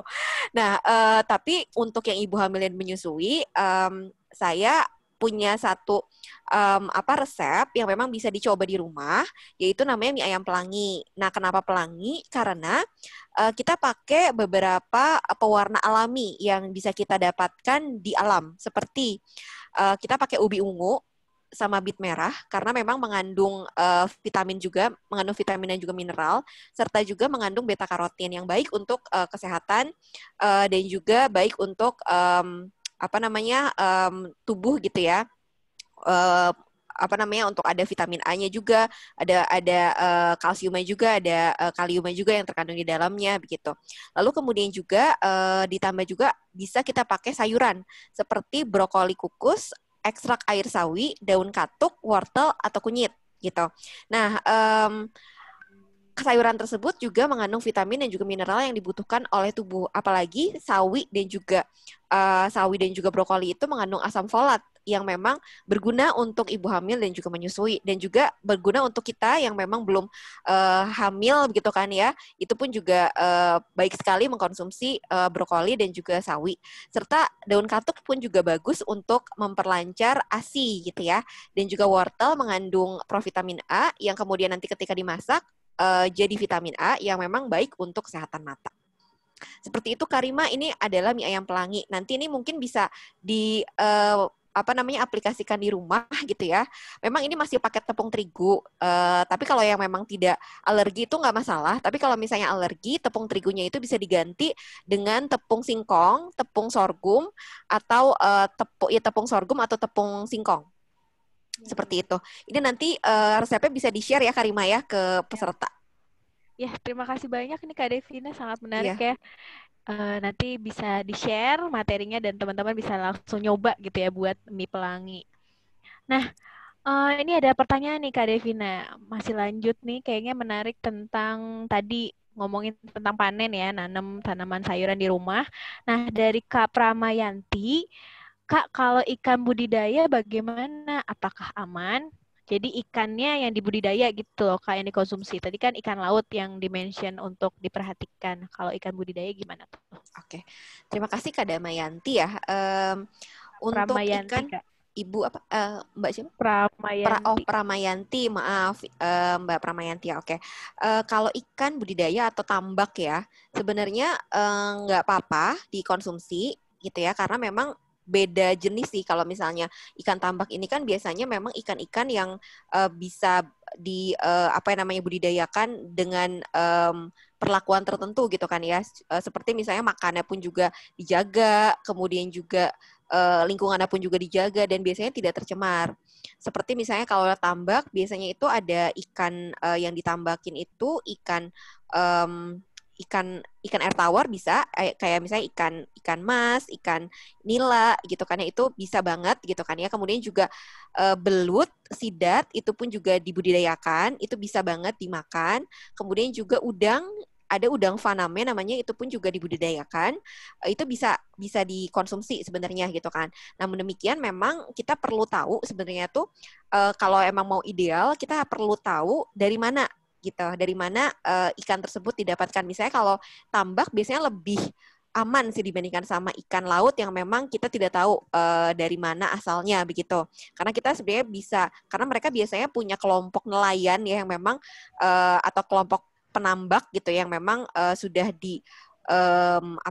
diberikan arahan, diberikan pengetahuan juga tentang bagaimana cara membudidayakan yang baik begitu. Berarti Itu yang Karima. penting kita tahu sumbernya ya Kak ya. Jadi Betul, ketika ya, kita tahu sumbernya aman, tuh nggak masalah. betul. Semoga Dan menjawab. mungkin ini ya tambahannya juga kita hindari kerang ya, karena kerang itu adalah indikator polusi. Jadi hindari dulu kerang, apalagi kerang-kerang hijau yang memang suka dijual di gerobak itu tolong dihindari Enak karena itu banget ya Kak. biasanya itu mengandung merkuri. Oke, ya. Jadi ingat-ingat tahan-tahan dulu selama 9 bulan jangan makan kerang ya. Jadi makannya aman-aman dulu gitu ya Kak.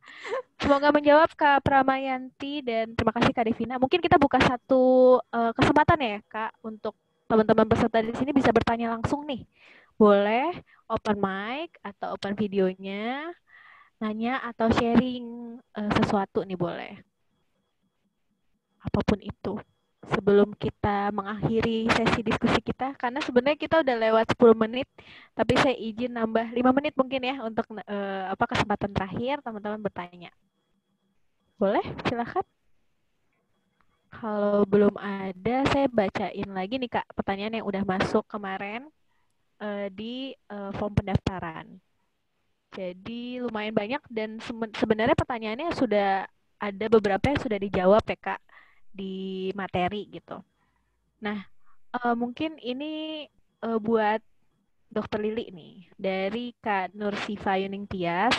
Jadi pertanyaannya adalah kegiatan apa sih yang menunjang tumbuh kembang bayi sejak dini? Jadi tadi sebenarnya udah dibahas ya Kak sedikit. Cuma mungkin penasaran nih, kegiatannya tuh bentuknya apa aja sih? Kayak misalnya sekarang kan banyak tuh kegiatan yoga untuk ibu hamil, atau senam hamil, atau ada nggak sih Kak kegiatan apa aja sih sebenarnya yang bisa dilakukan dan itu menunjang untuk tumbuh kembang si bayi? Gitu. Silahkan, Berarti ini ya Kak Rima ya, maksudnya selama kehamilan atau setelah lahir? Selama kehamilan Kak. Dan mungkin setelah lahir, karena tadi pertanyaannya kegiatan apa saja menunjang untuk tumbuh kembang anak. Kegiatan yang menunjang untuk tumbuh kembang bayi ya. Terima kasih untuk pertanyaannya. Saya coba jawab. Kalau untuk kegiatan sendiri, sebenarnya nggak ada patokan yang harus gimana gitu ya pakemnya ya. Tapi yang pasti ibu hamil yang aktif lebih baik ya daripada yang maksudnya tidur seharian gitu. Kalau untuk jenis kegiatannya sih bisa apapun. Yang penting low impact, maksudnya bisa tadi seperti Karima bilang ikut yoga atau senam hamil. Mungkin kalau dalam masa pandemi ini sih agak sulit memang ya untuk kegiatan yang bersama, tapi biasanya sekarang sudah mulai banyak kelas-kelas online. Atau bisa lihat di YouTube juga biasanya untuk kelas-kelas senam hamil yang ringan-ringan. Nanti disesuaikan lagi dengan kemampuan masing-masing. Kalau biasanya nggak pernah olahraga, tapi terus langsung olahraga, plus ada bayinya lagi, biasanya jauh lebih berat ya. Jadi nanti ditimbang-timbang lagi. Sama kalau tidak masa pandemi, biasanya berenang juga jadi pilihan yang cukup aman. Kemudian kalau untuk yang menunjang untuk tumbuh kembang bayi setelah bayi dilahirkan, nanti itu sih sesuai dengan usia bayi ya. Jadi karena kalau bayi sudah lahir, dia punya milestone sendiri untuk tumbuh kembangnya. Nanti 1 bulan harus sudah bisa apa, 2 bulan sudah bisa apa, 6 bulan sudah bisa apa. Nah, untuk contoh kegiatannya, nanti ibu-ibu terus atau teman-teman semua bisa juga lihat di buku ini tadi ya, di buku Kesehatan Ibu dan Anak ini lengkap sekali. Pokoknya kalau misalkan lagi hamil atau berencana hamil, sudah mendapatkan buku ini, entah dari puskesmas atau dari rumah sakit, biasanya mungkin bentuknya berbeda, tapi isinya sama. Itu dia ada juga per usia, misalnya 6 bulan, milestone-nya apa, sudah mulai harus bisa duduk, kegiatan untuk menstimulasinya apa, itu semuanya ada di situ lengkap. Gitu. Terima kasih dok. Ini ternyata pada nanya di chat ya dok ya, dan mungkin mohon izin teman-teman bisa tambah waktunya karena ada yang nanya nih dok, Kak Zurni Nurman mau tanya, dok, apakah ukuran lingkar kepala berhubungan dengan volume otak dan tingkat kecerdasan? Nah, itu gimana dok? Kalau untuk lingkar kepala sendiri langsung saya jawab aja ya Karima ya, karena waktunya sudah lewat. Untuk ukuran lingkar kepala tentunya berhubungan dengan volume otak. Tapi apakah berhubungan dengan tingkat kecerdasan itu nanti lain lagi. Tapi yang pasti untuk indikator pertamanya lingkar kepala dengan volume otak memang sangat berhubungan. Itulah mengapa dokter spesialis anak pasti mengukur lingkar kepala anak pada saat kunjungan untuk kontrol ya. Di buku yang tadi itu juga, buku kesehatan ibu dan anak, kita juga bisa menemukan ada grafik lingkar kepala. Jadi berdasarkan usia. Jadi kita juga sebenarnya kalau ada meteran yang baju itu juga bisa ukur sendiri ke lingkar kepala anak kita untuk bisa tahu nih kira-kira sesuai dengan usianya atau tidak. Kalau untuk tingkat kecerdasan nanti perlu dievaluasi lebih lengkap lagi dengan si bayinya ini sudah bisa apa saja nih gitu ya. Untuk kita bisa lihat juga apakah memang sesuai dengan usianya atau ada kondisi-kondisi medis yang perlu diperhatikan. Misalnya kalau untuk anak bayi kan dia ubun-ubunnya masih terbuka ya. Ada beberapa kondisi di mana ubun-ubun bayi ini menutup lebih cepat.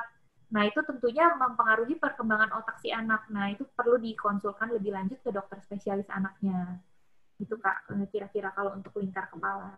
Oke. Ini ada lagi nih, Dok, yang nanya, seberapa penting suplemen vitamin A bagi ibu hamil? Dari Ajeng Wulandari. Oh ya, untuk Kak Ajeng, untuk suplemen vitamin A, yang pasti dia bukan suplemen yang diberikan rutin pada semua ibu hamil. Jadi memang kasus per kasus. Jadi perlu bila mau minum suplemen vitamin A ya untuk kehamilan harus konsultasi dengan spesialis kandungannya ya. Karena ini kan memang vitamin A itu baik untuk pertumbuhan mata, terus organ-organ saraf pada masa perkembangan janin itu. Tapi ada beberapa penelitian di mana kelebihan vitamin A itu juga bisa menyebabkan congenital birth defect atau kelainan pada pembentukan beberapa organ pada saat perkembangan janin. Jadi pemberian untuk suplemen vitamin A memang sebaiknya dikonsulkan ke dokter spesialis kandungannya terlebih dahulu ya. Oke, berarti kalau untuk vitamin A khusus harus dikonsultasikan dulu ya dok ya supaya aman. Wah, luar biasa sekali. Tadi juga sempat ada yang ketinggalan ya di chat nih dok. Ada yang nyesel katanya nggak bisa ikut langsung. Nah, teman-teman, teman-teman kita kebetulan live di Facebook dan mungkin nanti akan di-share ulang juga rekaman videonya di YouTube Kolaboratorium dan Facebooknya. Jadi tenang aja, jangan khawatir, tetap bisa lihat video ulangannya gitu ya dok ya. Sudah telat lumayan banyak nih dok kita karena banyak ternyata pertanyaannya. Kak Devina, terima kasih banyak untuk Dokter Lili dan Kak Devina sudah berbagi banyak ilmu untuk mengisi edisi pertama kita nih tentang giziku untuk anakku dan khususnya 1000 HPK di bagian ibu hamil gitu ya. Terima kasih juga untuk teman-teman yang sudah berpartisipasi dan 30-an peserta ini setia gitu walaupun agak-agak low profile nih dok ya karena tidak menyalakan video ataupun mic-nya, tapi tidak apa-apa. Semoga informasinya tersampaikan dengan baik dan bisa bermanfaat untuk kehidupan sehari-hari. Nah, terakhir nih dok, sebelum kita foto closing statement-nya boleh dari Dokter Lili dulu, nanti Kak Devina. Silakan. Terima kasih untuk semuanya, untuk Kak Rima, untuk teman-teman Gagas Inspirasi untuk kesempatannya. Juga terima kasih untuk teman-teman. Tadi ada Ibu Kadir Posyandu juga ya Kak Devina ya. Untuk semuanya yang mungkin sedang merencanakan kehamilan, sedang hamil, atau mungkin sekadar menambah ilmu, terima kasih untuk waktunya yang sudah diberikan untuk sharing. Semoga nanti ke depan juga ada waktu-waktu lain yang bisa dilanjutkan diskusinya ya. Untuk merangkum sesi hari ini, saya cuma mau mengingatkan sekali lagi kalau untuk 1000 pertama hari kehidupan ada 4 poin yang perlu kita perhatikan ya dalam menyikapi si periode emas ini supaya kita tidak kelewatan nih dalam membentuk generasi Indonesia selanjutnya yang baik. Yang pertama tadi nutrisi, kemudian yang kedua dari stimulasi, yang ketiga proteksi, dan yang keempat evaluasi. Kemudian saya juga titip sama mungkin kader-kader Posyandu, kemudian ibu-ibu yang mungkin juga cukup perhatian terhadap kesehatan dan perkembangan anaknya. Lagi-lagi yang paling mudah medianya sudah disediakan sama pemerintah kita sendiri ini, buku kesehatan ibu dan anak. Jadi jangan sekadar misalnya kadang kita cuma kasih aja ke pasien kita gitu ya, ini Bu di sini semua ada, ini ada loh, tapi mohon disempatkan waktunya kalau misalkan kita ada pasien kemudian memang sedang kontrol, waktu kita juga sedang banyak, dibuka sama-sama, misalnya di halaman berapa kemudian dibaca sama-sama. Karena kalau yang namanya ibu-ibu sudah pulang ke rumah, apalagi anaknya lebih dari satu, pasti kalau udah di rumah sih nggak akan punya waktu lagi untuk buka buku ini. Jadi disempatkan sekali, apalagi kalau yang sedang hamil anak pertama ya, dibaca-baca karena sangat bermanfaat sekali. Terus kontennya juga lengkap dari sebelum kehamilan sampai setelah kehamilan sampai anak umur 2 tahun.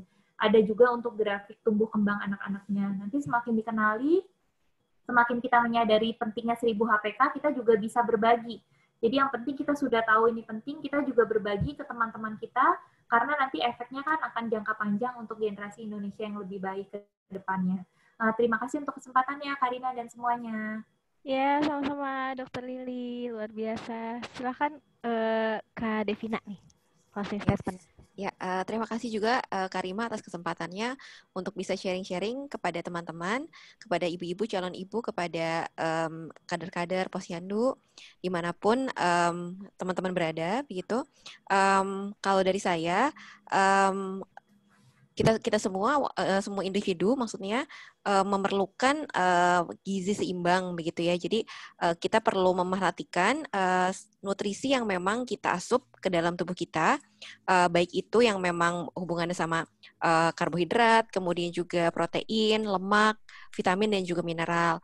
Jadi ketika kita makan setiap harinya, jangan lupa kita perlu aware atau peduli juga terhadap kandungan gizi dan juga jenis-jenis makanan apa aja yang kita makan. Dan memang didorong untuk kita bisa memenuhi isi piringku. Jadi ada 4 pilar tadi ya, ada karbohidrat, vitamin, mineral, protein, dan juga lemak. Nah, baik itu yang tidak hamil atau mempersiapkan kehamilan dan juga ibu yang menyusui, jangan lupa untuk terus-menerus kita budayakan begitu ya, gizi seimbang dan tidak hanya makanan saja, tapi juga kita perlu mengaplikasikan perilaku hidup bersih dan sehat. Jadi seperti cuci tangan, jangan lupa pakai sabun setelah kita pulang dari manapun juga, kemudian juga aktivitas fisik, jangan lupa, baik itu mau jalan kaki atau misalnya stretching, itu perlu banget untuk menjaga metabolisme kita. Dan juga jangan lupa juga kita punya ragam pangan lokal yang bisa kita nikmati, bisa kita masak di rumah bersama keluarga kita. Jadi kalau punya waktu lebih begitu ya di dapur, bisa kita racik-racik sendiri berbagai macam olahan pangan, baik itu pangan lokal, baik itu rempah-rempah juga, itu tersedia dimanapun di pasar begitu ya. Dan jangan, mungkin kita bisa didorong juga untuk mengkonsumsi pangan atau misalnya olahan yang memang ada di sekitar kita. Seperti misalnya kalau di Indonesia Timur ada sorghum, konsumsi sorghum dan juga jagung. Kemudian juga di Sumatera Barat ada daun torbangun untuk memperlancar ASI, konsumsi daun torbangun. Kemudian juga di Jawa ada daun katuk, konsumsi daun katuk. Dan juga daun kelor pun juga sekarang sudah banyak sekali gitu ya, ditemukan di mana-mana dan itu bagus untuk menjaga kesehatan kita, baik yang tidak hamil maupun menyusui. Oke, terima kasih banyak. Karima. Iya, Kak. Terima kasih banyak Kak Devina, Dr. Lili. Nah, sekarang saya mengundang teman-teman semua di akhir sesi ini kita foto bersama karena sudah hampir 2 jam nih kita bersama ya di ruangan Zoom walaupun online. Jadi kita minta tolong terakhir ditunjukkan mukanya supaya kita bisa mendokumentasikan ya sebagai kenangan. Iya. Ya, boleh dibuka teman-teman videonya. Wah, luar biasa ini. Ibu-ibu ada yang masih muda, ada Ibu Linawati. Halo Ibu.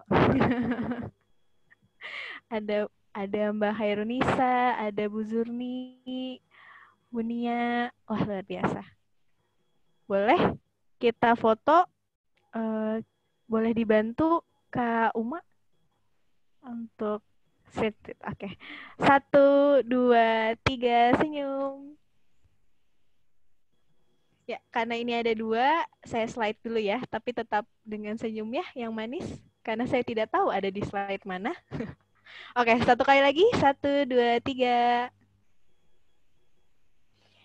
Ya, oke. Terima kasih banyak teman-teman semuanya yang sudah setia sampai akhir acara. Dan mohon maaf sekali kami ucapkan karena terlambat setengah jam gitu ya, karena diskusinya yang luar biasa.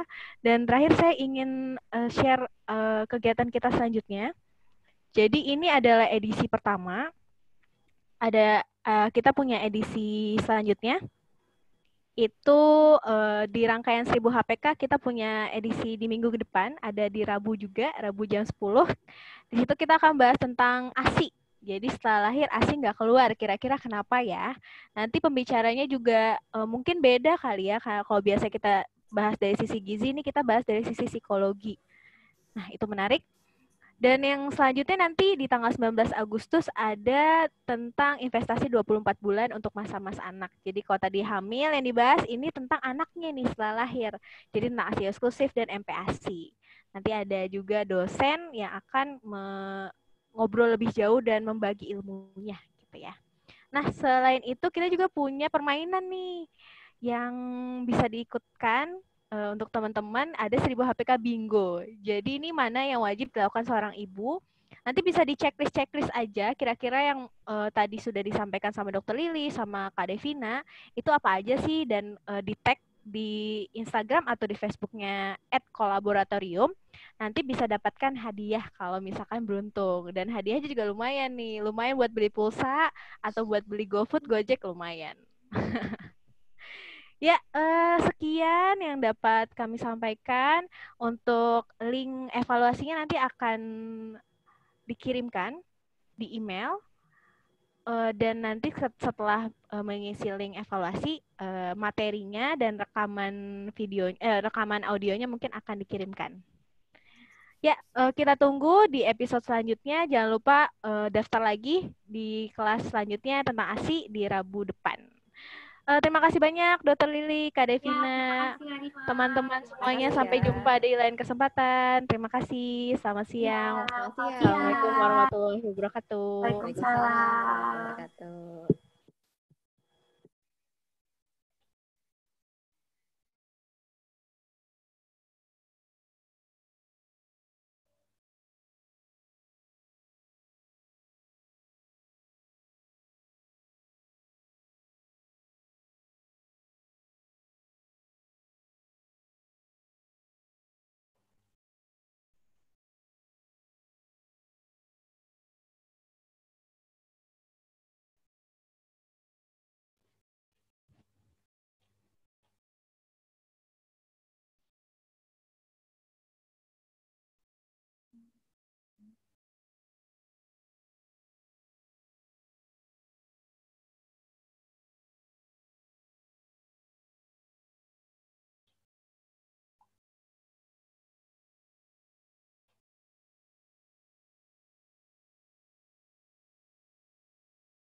Udah, Kak?